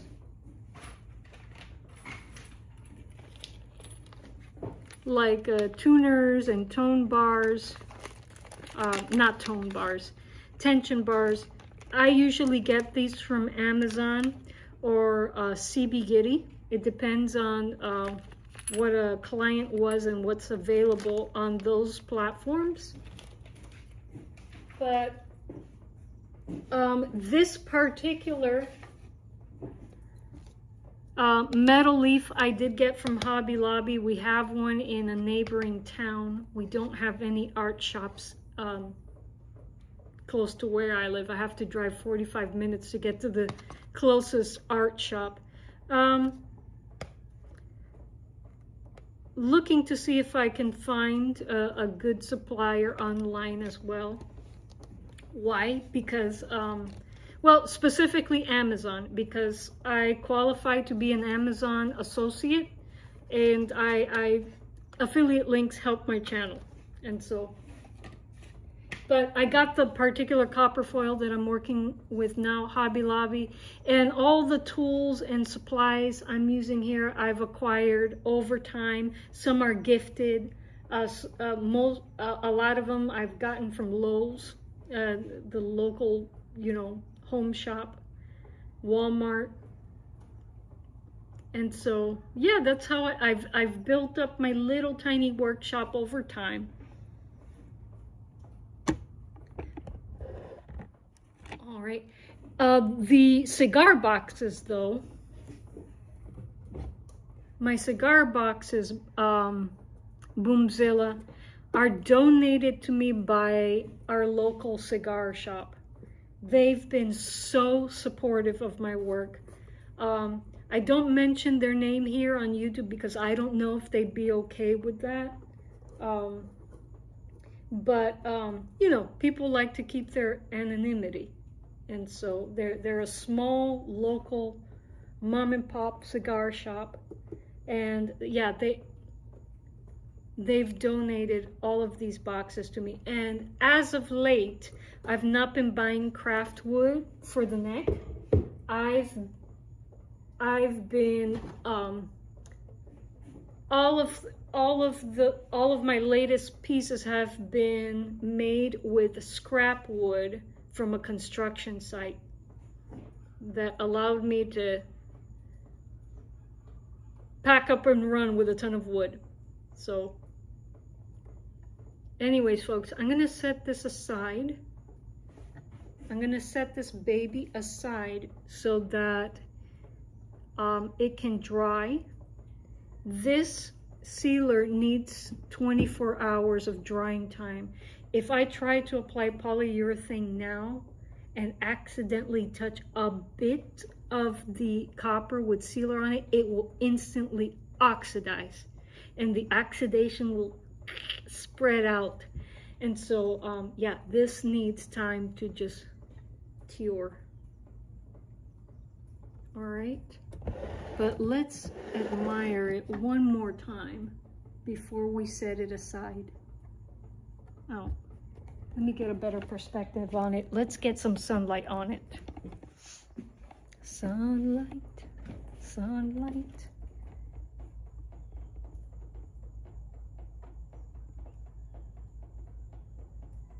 Genuine cigar boxes, that's impressive. I just assumed you assembled boxes yourself to reassemble real cigar boxes.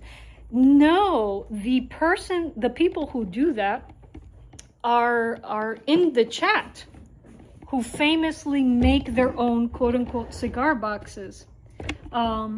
Jeff Patterson uses salvaged pallet wood to make cigar box guitar style instruments. And Jeff Elliott, who's also, he also builds with real cigar boxes, but he also builds beautiful boxes for musical instruments. I like the dirt and the grit and the character of this folk instrument. I work with real cigar boxes and boxes of all sizes. Why? Because they all sound different. They're all interesting and unique in their own different way, visually and sonically. Yeah. Kind of following a tradition, Boomzilla, from the 19th century. If you're interested in learning about the history of cigar box guitars, I have a lecture and a playlist that tells you about how this instrument began. It began with a tax law that happened to fund the Union Army in the Civil War. And after that law was passed, cigar boxes were everywhere, you know? And creative people used those cigar boxes to build musical instruments. And in the South, especially in the Mississippi Delta area, these instruments, these cigar box guitars, helped to build the blues, which helped to build every other musical genre, or I would say, not every other, but I would say most musical genres of the United States. And so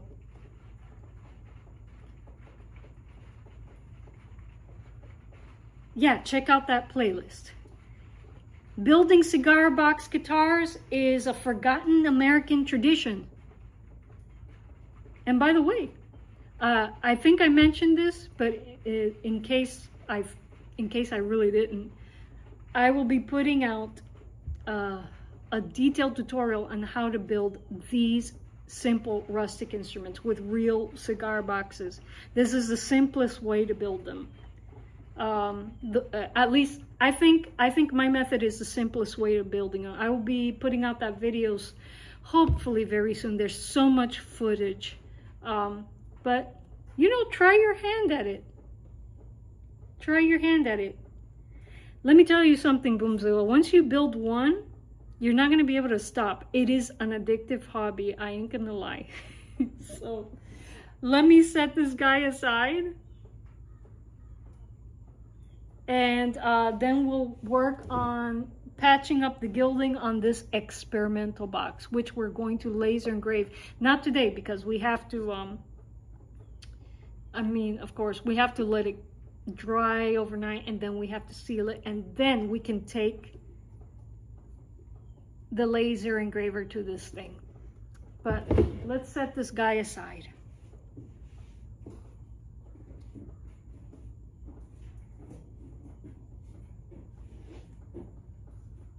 Okay.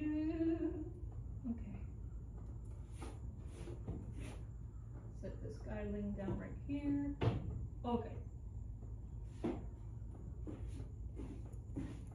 I put him in a secure place. No worries, Raymond. Okay, now let's clear our desk here. Take out your number 2 pencils. Clear your desk. All right, here we go.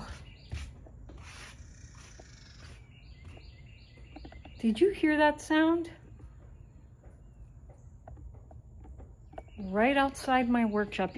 If you were just listening, you would think my workshop was in a jungle. I'm close to a forest, but not in it. All right.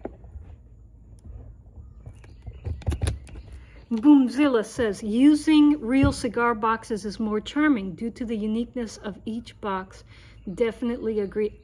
Agree with you 100%. Boomzilla, just take a look at, here I have some of my favorite boxes here in the workshop. Here's my Sweet Jane Deadwood box from Drew Estate. Drew Estate makes beautiful boxes.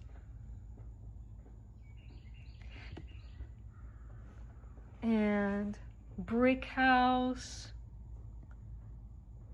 And New World. Look at that. Already gilded. Oh, Perdomo bourbon barrels are beautiful as well. Sandra says, the cider is so good. Sandra, stop it. You're making me jealous. I want to go and have your cider. Perdomos are beautiful. A lot of gilding on Perdomos. And even the ones that are more plain are, look, the beautiful tax stamp on that one.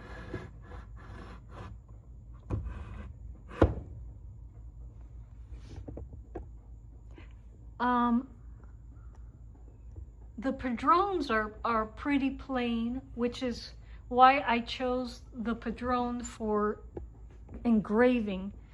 But most of the boxes that I have beautiful art on them, and I usually don't like to mess with the art from the manufacturer. Look at that Perdomo Havano back there.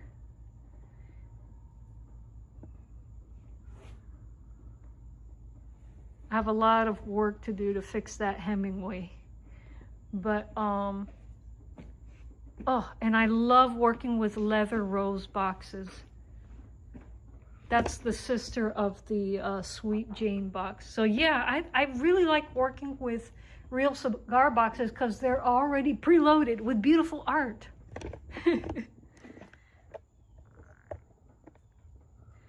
A thing of beauty is a joy forever, and that is very, very true. You will get more use out of an instrument that's beautiful than one that's just, you know, not interesting.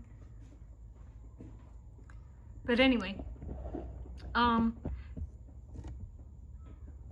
there are builders of all kinds in the community, and we're all keeping the CBG tradition, CBG building tradition alive.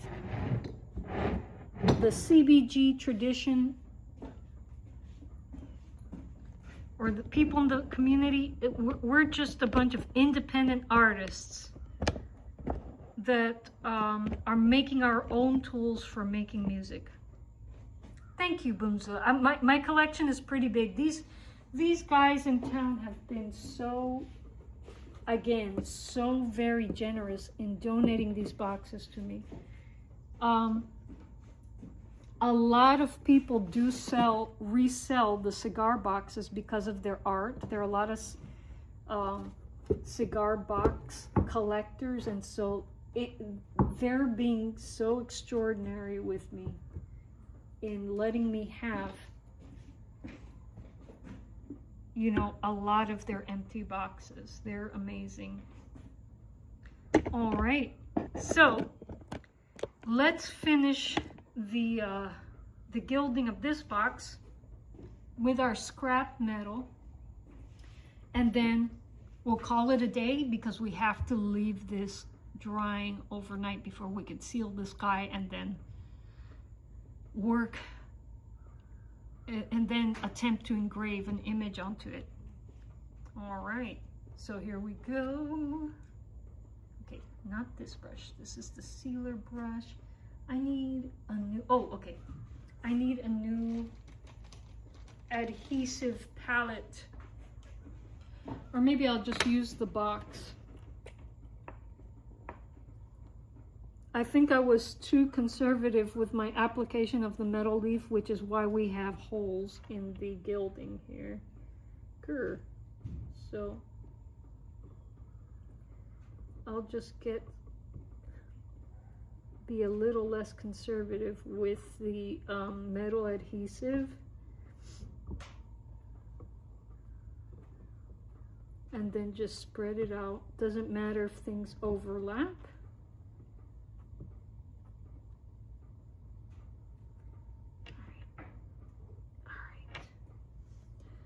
Alrighty, here we go. Spread that out a little bit.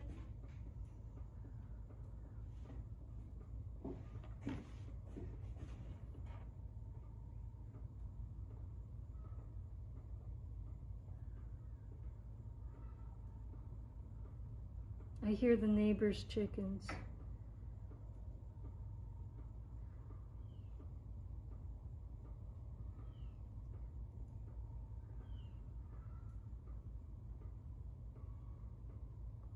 We have some small bantam chickens that come and visit our homestead every once in a while. I get so giddy when I see them. It's like, oh, we got chickens.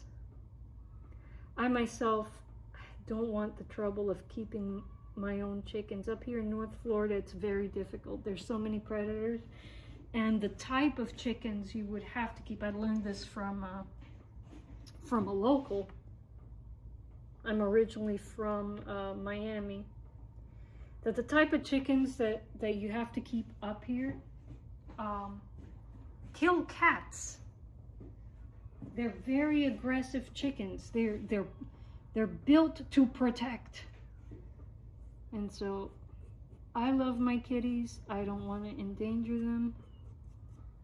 And so I'll leave it up to my neighbors to produce the eggs, and I'll trade some meat or wine. All right. If I need some eggs, we'll make a trade.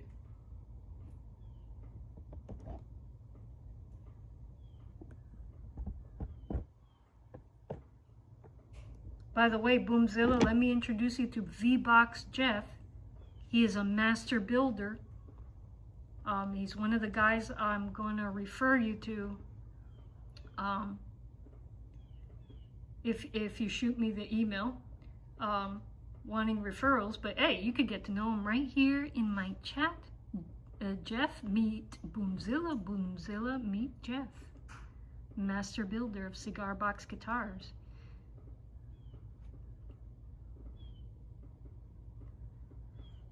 Boomzilla says, copper turns greenish when it oxidizes. The Statue of Liberty is oxidized copper. That's why it's that color. It can be beautiful if done purposefully, but not as nice and lustrous, bright penny color. That is 100% true, Boomzilla. And that copper color that greenish blue color, that sea green color only happens if it oxidizes under certain conditions with the right chemicals. And so that's why I apply metal sealer to these guys, because just regular oxidation would turn this copper brown. So this metal sealer, once everything is said and done, will lock in that shiny copper color. And then I can use, after we do the engraving, I can use high gloss polyurethane over the copper to protect it further. and it'll, you know, it'll keep the metal from reacting to the polyurethane, which will make it turn brown instantly. Time for me to waddle forth. Take care. Take care, Snortopoopas. Check back in tomorrow. Tomorrow we're going to continue working on your CBG. So we got to seal it in with polyurethane, and then we got to oh, I also have to put in Snortopoopas. Let me see. I gotta glue in the audio jack.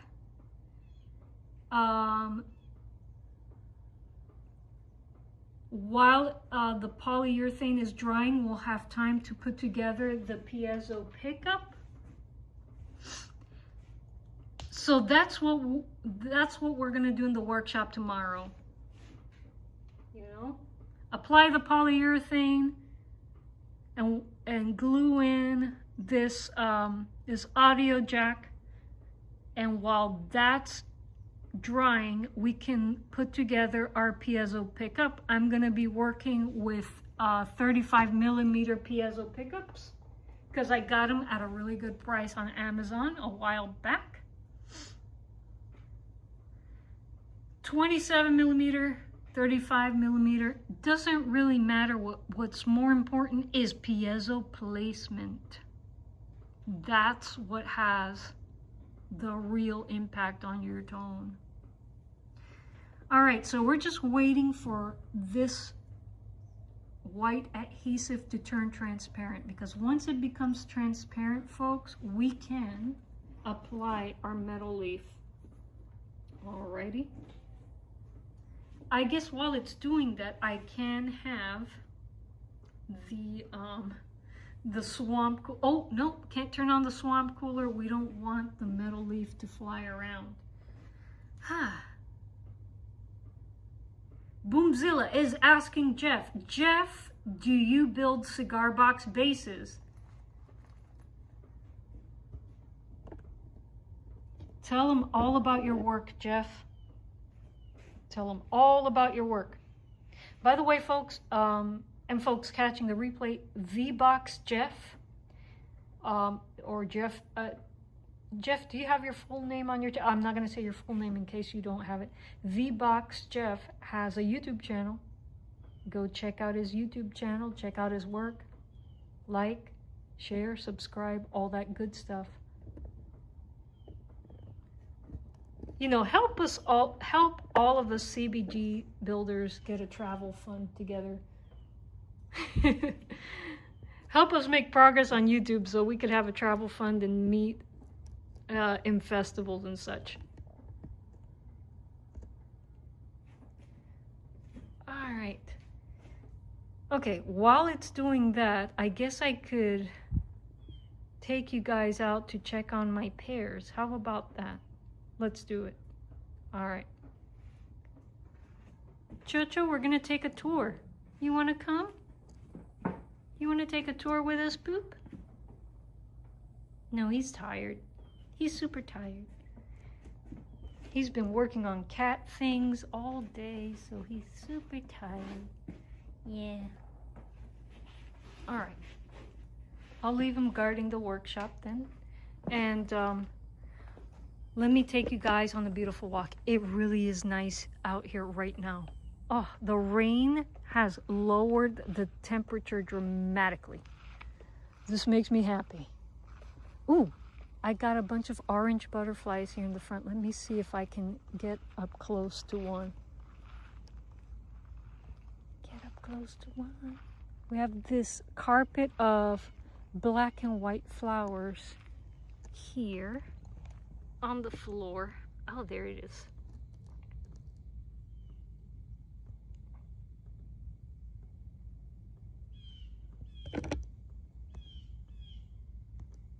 Can I zoom in? Oh, I can zoom in. Look at these babies.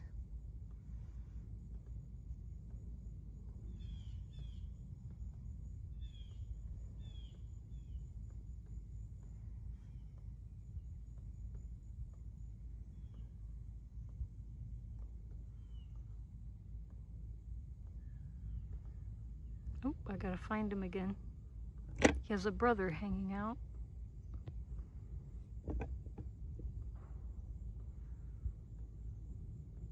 Killer chickens. Florida is something else. It is.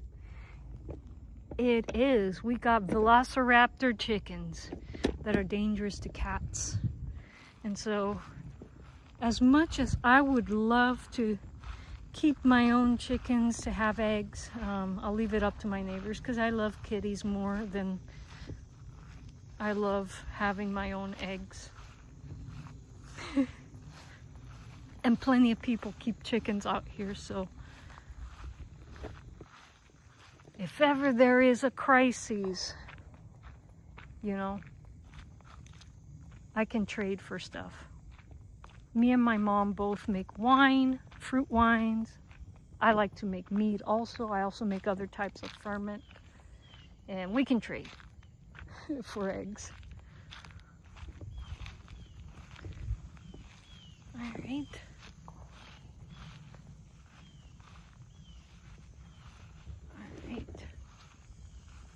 And so, Boomzilla, I'm out in the area I call my orchard area to check on my pears to make sure they're still there.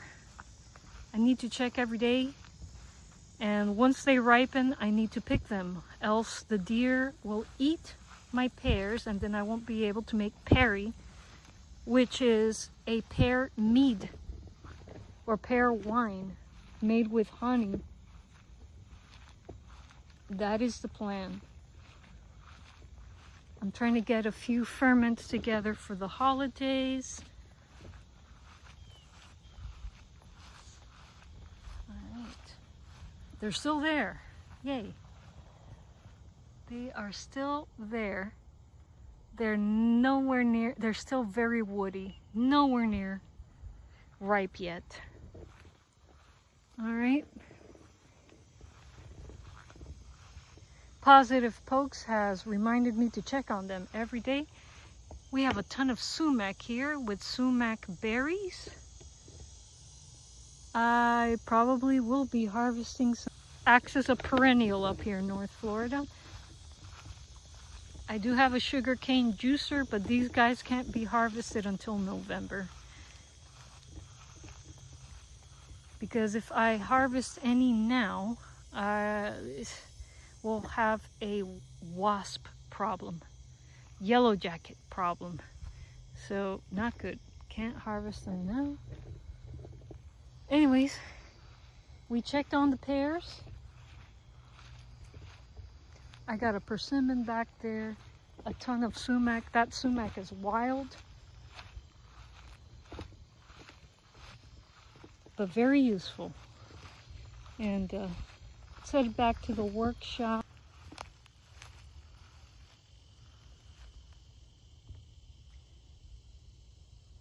Sandra says, we're headed home. It has been wonderful watching your work. God has given you an incredible talent. By the way, the club sandwich is really good. Oh, Sandra, I really gotta, one of these days, go to that restaurant together. Mead. Do you keep bees or buy honey from beekeepers? I buy honey from beekeepers, Boomzilla. Out here in Suwannee County, Florida. It's a very rural area. There are a lot of beekeepers. And I have access to a ton of local honey. Local raw honey for very, very cheap. So yeah, I make a lot of mead. I make a lot of mead. Oh yes. And so that's why I'm keeping such a sharp eye on those pears, because I want to make pear mead or perry this year for the holidays. Oh, the butterflies are still here. They love these little flowers that are just carpeting the ground here. Hey, Jojo.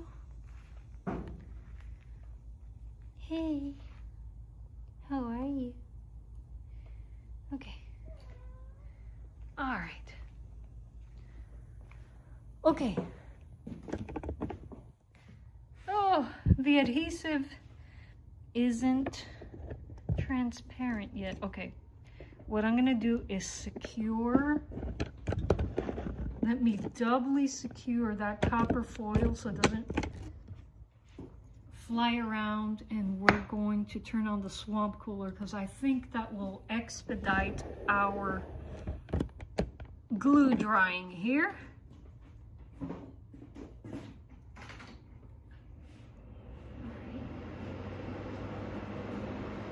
Oh my gosh.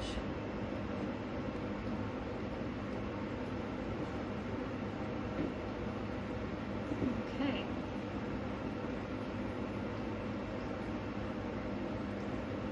Maybe the swamp cooler will help expedite the drying process here and get that to become transparent sooner than later.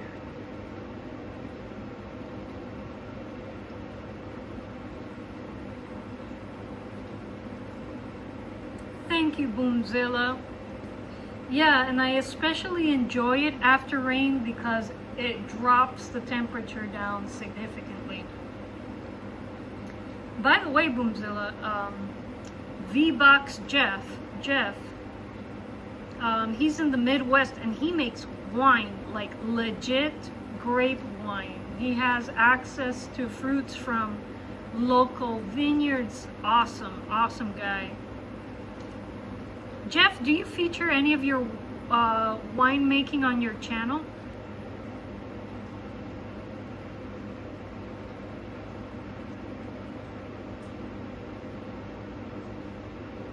Alright, I'm just having a little bit of... I'm having a fermented drink right now. This is watermelon water kefir. It tastes like a water... the gilding of our experimental box. By the way, guys, I appreciate all of this. Is my phone getting hot? It says transmit. Is my phone getting hot? It says transmission is unstable due to weak. Network connection. I think it's because my phone is getting very hot. Well, let's see if we could expedite the process. Maybe if I place the box right in front of the swamp cooler, the adhesive will turn transparent fast. Let's give that a shot. I'm gonna place you guys here next to the swamp cooler. And let's see if this will help the box become transparent faster.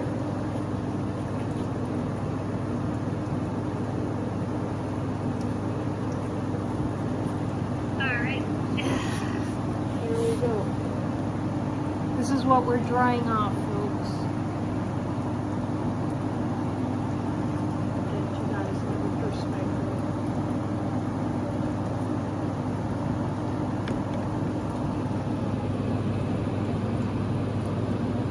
Again, see how that adhesive is still white? We can't apply copper leaf on it until it's transparent. So hopefully swamp cooler will expedite the process here.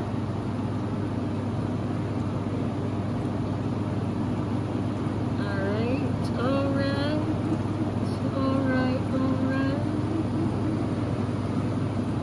How sweet the stars are for you.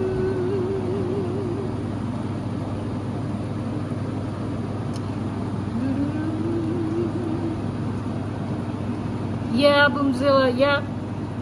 I see, I'm getting an error message. Transmission is unstable due to a weak network connection. I think it's because my phone is overheating.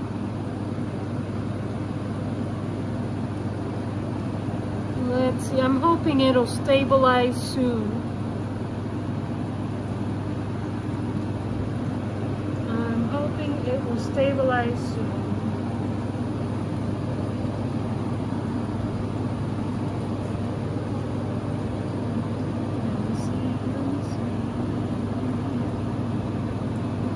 My oak grove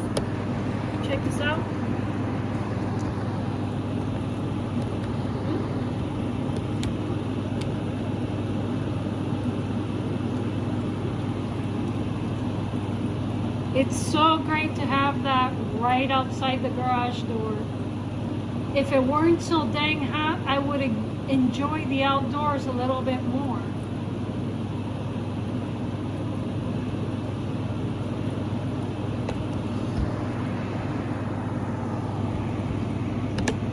But we do have beautiful falls and beautiful winters up here in North Florida.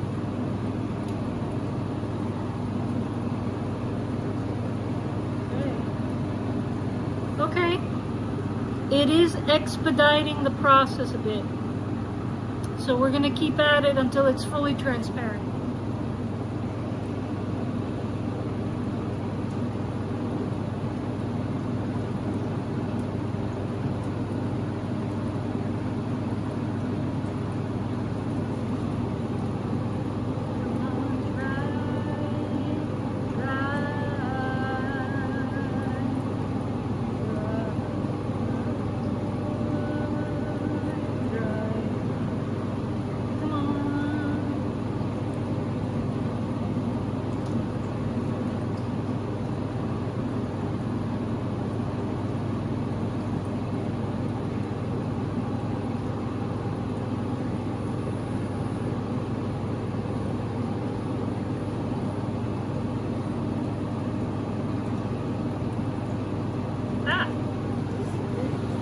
It is getting a bit tacky, so it's almost ready to go, but no cigar yet. No cigar yet.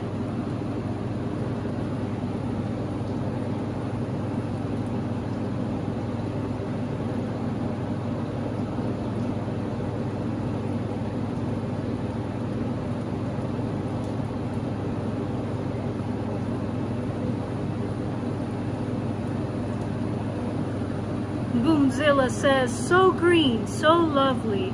Out my window is sandy desert and cactus. I'm near South Mountain Phoenix. Well, there's another type of beauty out in the desert, Boomzilla.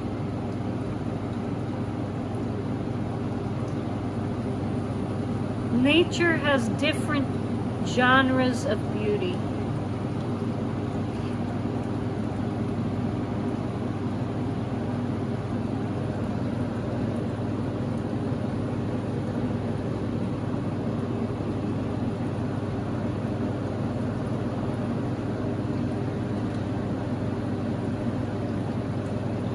Okay, we're getting there, we're getting there.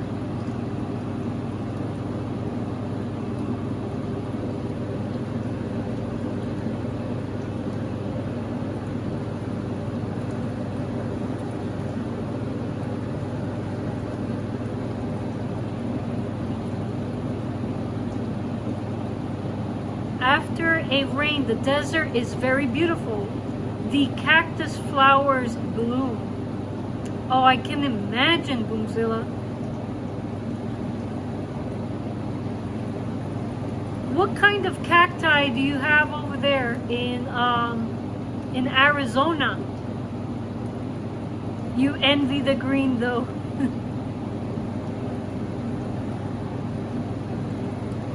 We have small cacti called, what is it, Boo? Joser's talking to me here. We've got prickly pears, and they have produce beautiful yellow flowers that look like roses. I love them.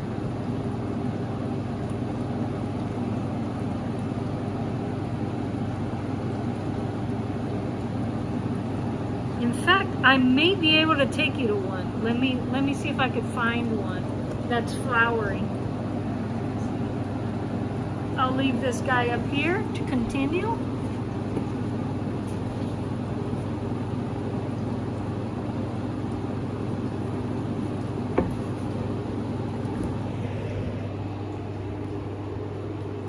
There are a few places on the homestead where we have prickly pear cactuses, and when they flower, they are beautiful. They are quite beautiful. None of mine have produced fruit yet. Don't know why, but let me see if I could find one for you. Flip the camera. Hey, Chacho. Let me see if I could find.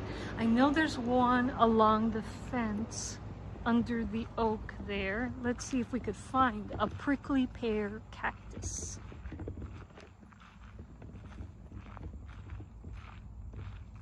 Maybe it's too late in the season here for them to flower. I don't know. But I know that we still have. I know that I've seen a few around here. Prickly pear, prickly pear. Oh, over there. Okay. Yes, my grass needs some cutting, and I gotta be careful walking through here because we have those racer snakes. They sometimes surprise me. Yeah.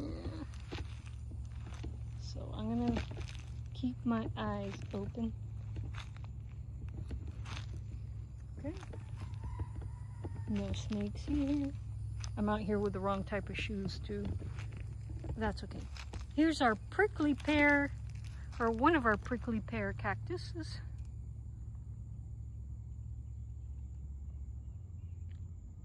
And yeah.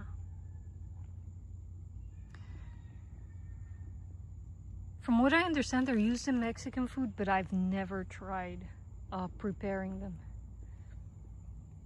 We have, Boomzilla says we have saguaro and beryl near me. The flowers are lovely. We have prickly pear as well. The palo verde trees smell amazing after the rain. Ooh, what's palo verde? I have to look that up.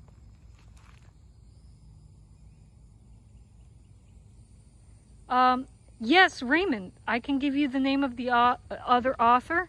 His name is Kevin M. Kraft, and he has a YouTube channel. You can, if you search Kevin M. Kraft on YouTube, you'll find him. You'll find his channel. I think he has 2 channels now. He also has a website, Raymond, so if you Google Kevin M. Kraft,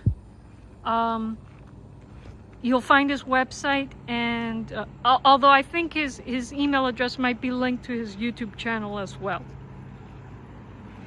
Right, Jojo? You want to... What is it, my boo? Oh, he wants some attentions. He wants some attentions. Because he's a baby.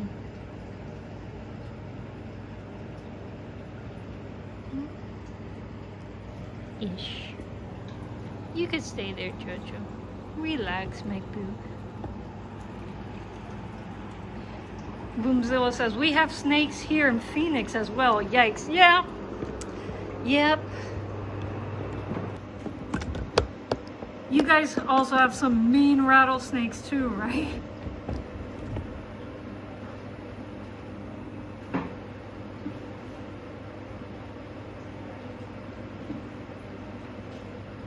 Okay. In front of the swamp cooler for a little more time. A little tiny bit more time. Tiny bit more time.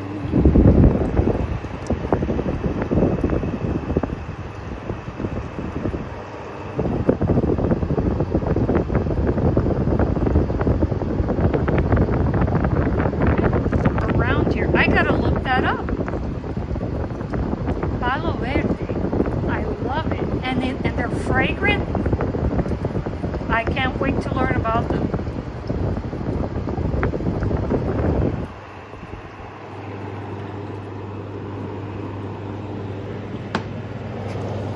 Okay. Got my...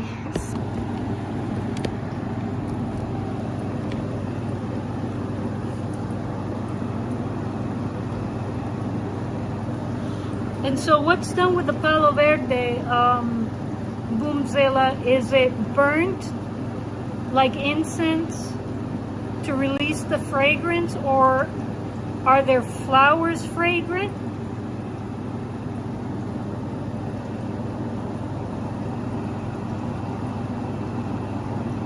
You guys got rattlers too. Yep. That's true.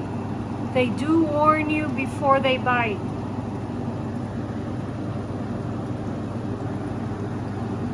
once I got close to a pygmy rattler up here, and I don't know if their behavior is different, but that bugger didn't give me any warning.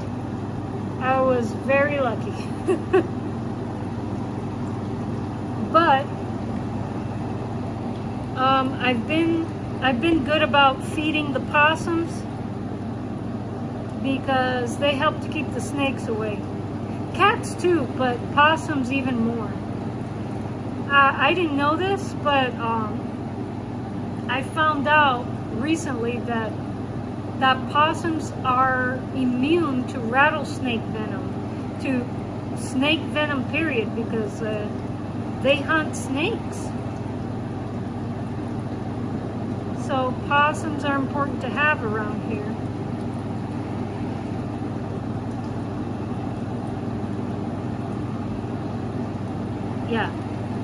Yeah, but rattlesnakes are no fun, no joke.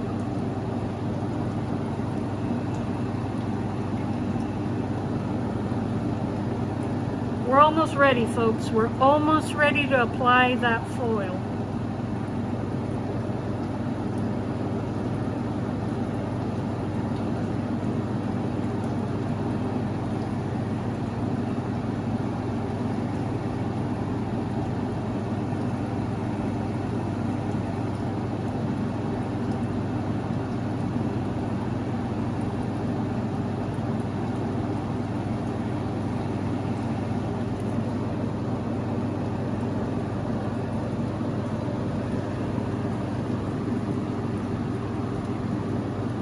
Almost ready.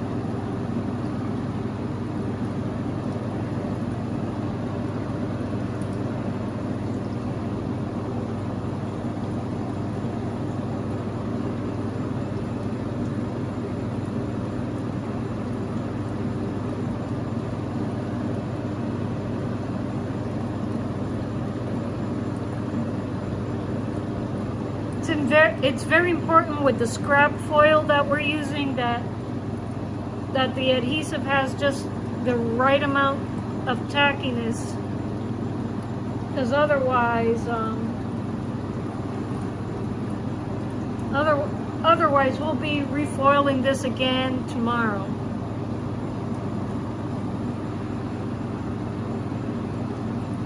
Boomzilla says about Palo Verde, I think when the rain evaporates off of the Palo Verde, it carries its scent into the air.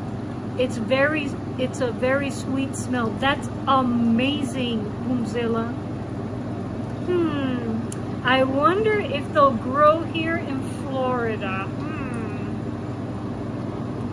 I need more fragrant stuff on the homestead.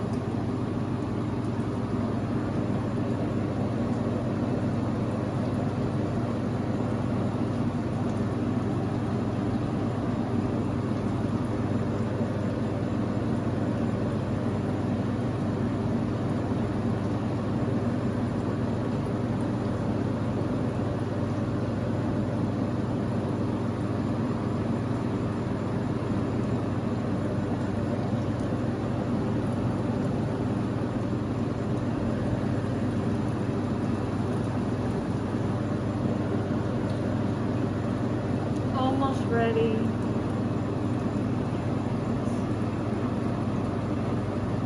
You know what? Well, let's go for it. Let's go for it. Let's not keep you guys waiting. I think it's gotten tacky enough, even though it's not completely transparent yet. I think it's become tacky enough to start applying foil onto. So let's go for it. I'm gonna turn off Swamp Cooler because if I don't, my scrap copper foil is going to go oh, actually, let me flip you guys so you guys get a better perspective of the workbench. There we go. There we go. That's what we want to see. That's what we want to see. Okay. So here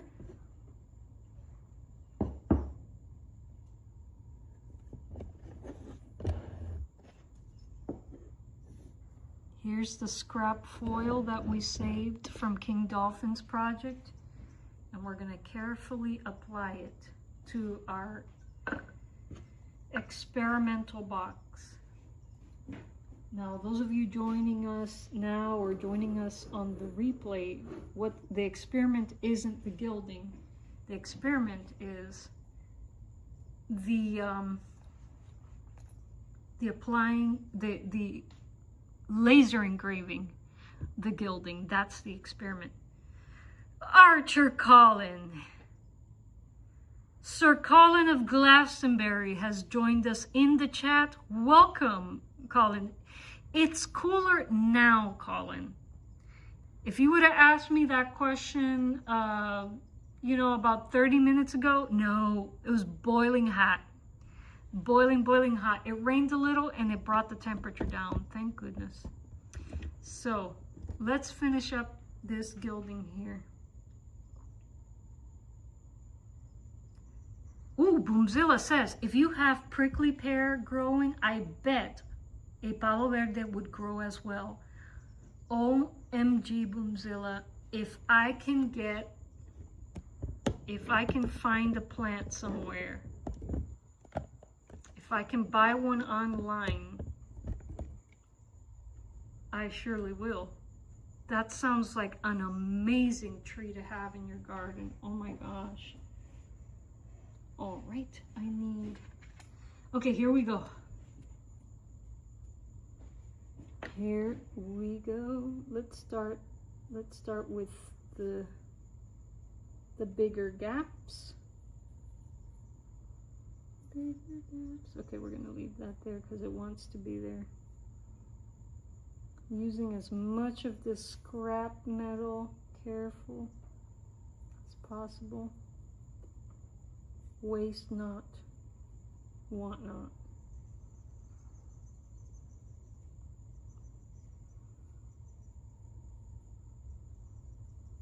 How are you doing, Sir Colin, on this fine day? This fine hot day.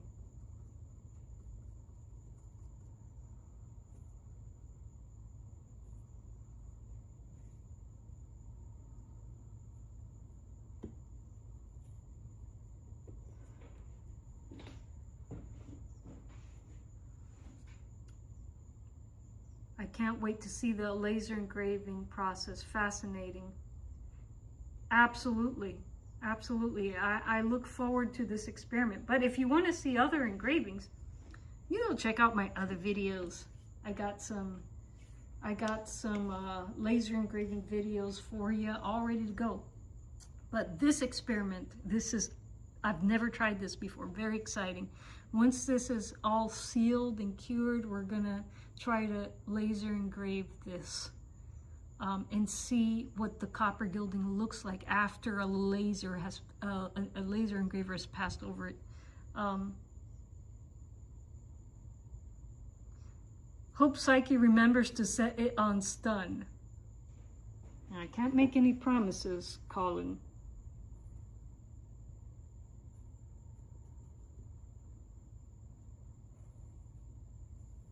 Sir Colin, do you care to tell people where you got knighted? Who knighted Sir Colin of Glastonbury?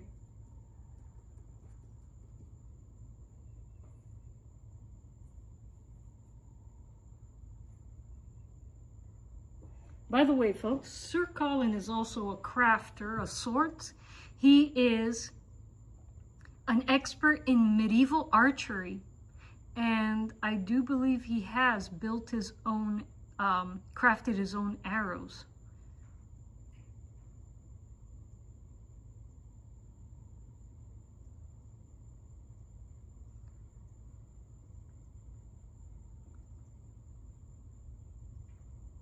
Oh, it is late for you guys out there.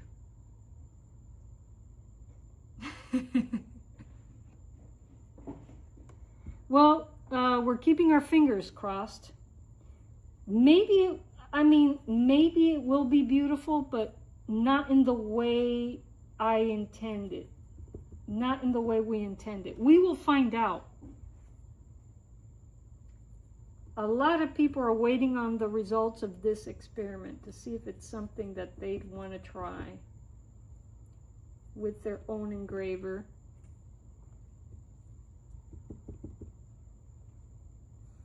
Ooh, we need more foil. I ran out of scrap foil. All right, let's see. Let's first press down on the pieces we applied.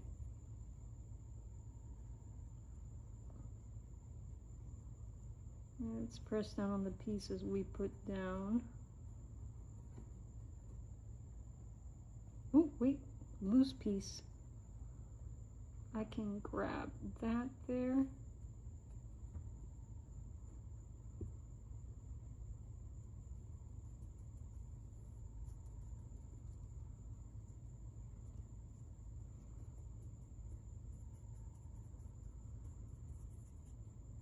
Oh, there's some, oh, wait, these pieces aren't sticking. Stick, stick, stick, stick. All right. Stick, stick, stick. Come on. All right, I'm pressing down on all the pieces we put down to make sure that they go down onto the adhesive. We'll worry about polishing later. Oops. I exposed a bit of, I was too aggressive with that. I got adhesive. No, I can't use this brush. I got adhesive on it. All right, I think I'm gonna have to sacrifice one more sheet of copper to make sure that all of the bits with exposed adhesive on there get covered. So yeah, let's do that. Ooh, the mosquitoes are killing me.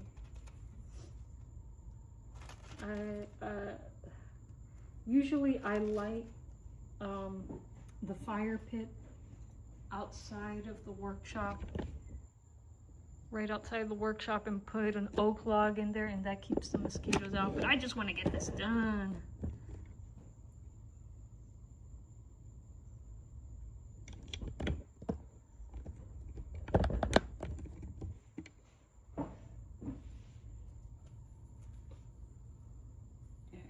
Let's see.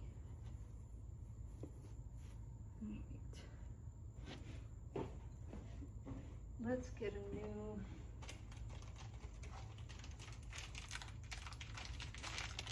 here.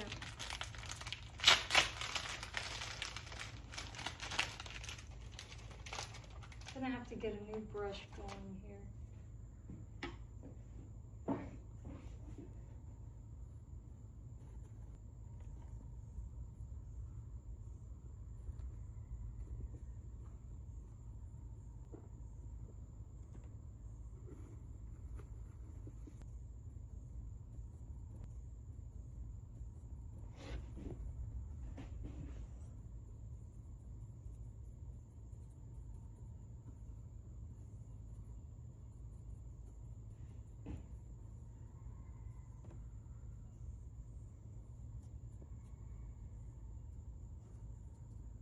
There's a little bit of exposed.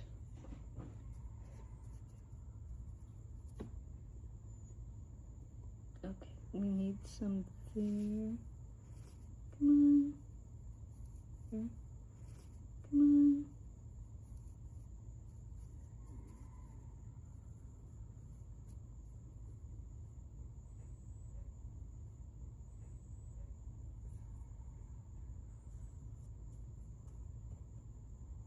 Oh.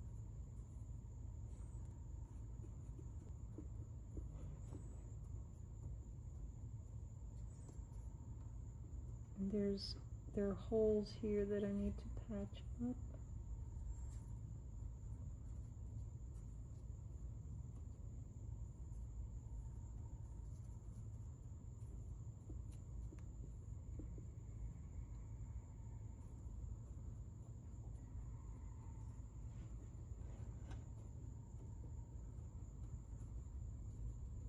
Okay.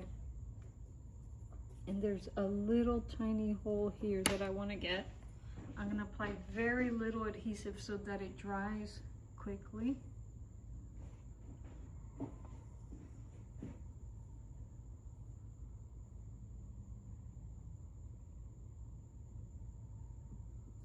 Alright. That should be okay and ready to go in a few seconds.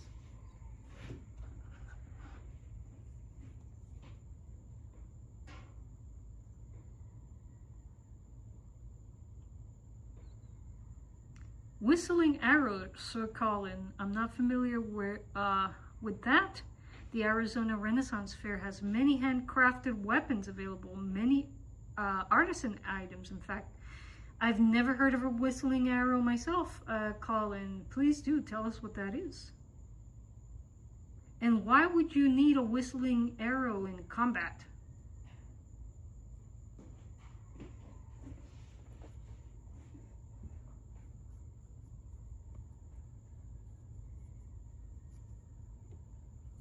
Sir Colin is our resident medieval weaponry expert.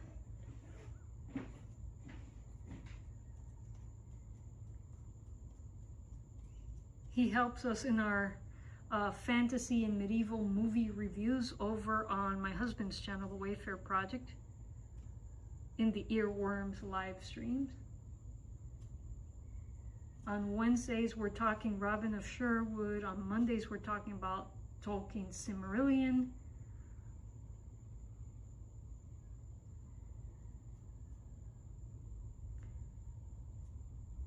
Now, why would you need an arrow that makes a whistling sound through the air as it moves, Sir Colin? Why would that be useful in battle? By the way, Archer Colin has participated in accurate medieval reenactments of battles. So he knows a lot about this topic.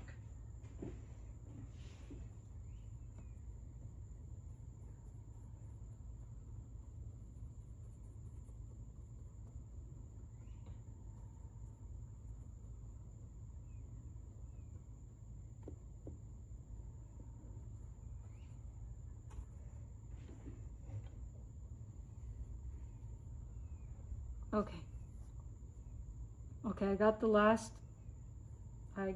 last gap taken care of. Now, I don't want to go through the process of adding another layer of gilding to this again, so let me make sure everything is properly pressed down, and I'm going to be very careful not to lift any foil off of the glue. We'll worry about polishing it tomorrow before we apply our sealer. Okay, I think we're safe to stop there. Archer Collins says, not that effective on its own, but several dozen at a time makes a terrifying noise. Anyone heard of the German World War II Stuka dive bomber? No. But it does sound terrifying.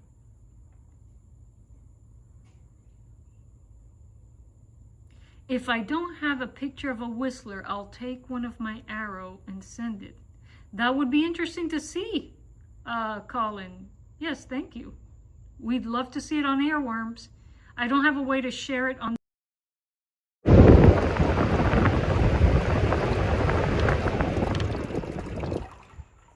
message. So this is what we're going to do. We're going to stop here for now. We were bound to stop anyway. And get it ready for laser engraving. But we're also going to continue work on King Dolphin's CBG tomorrow as well. So I hope you'll join me tomorrow afternoon here in the workshop for some more exciting CBG conversations, while CBG related or non-CBG related conversations while I'm here working in the workshop. Anyway, let me give you guys a proper goodbye before I log out. I really appreciate all of you for being here and participating in the stream. This helps YouTube creators so much. You guys in the chat, you just watching, even if you weren't in the chat, your watch time helps us creators out so much. So thank you very much. Oh, King Dolphin is back. Night and the rest of the great that. Okay, King Dolphin, have a pleasant evening. Guys, thanks so much. And I hope you'll join me tomorrow for more Seigido. Have a very pleasant evening.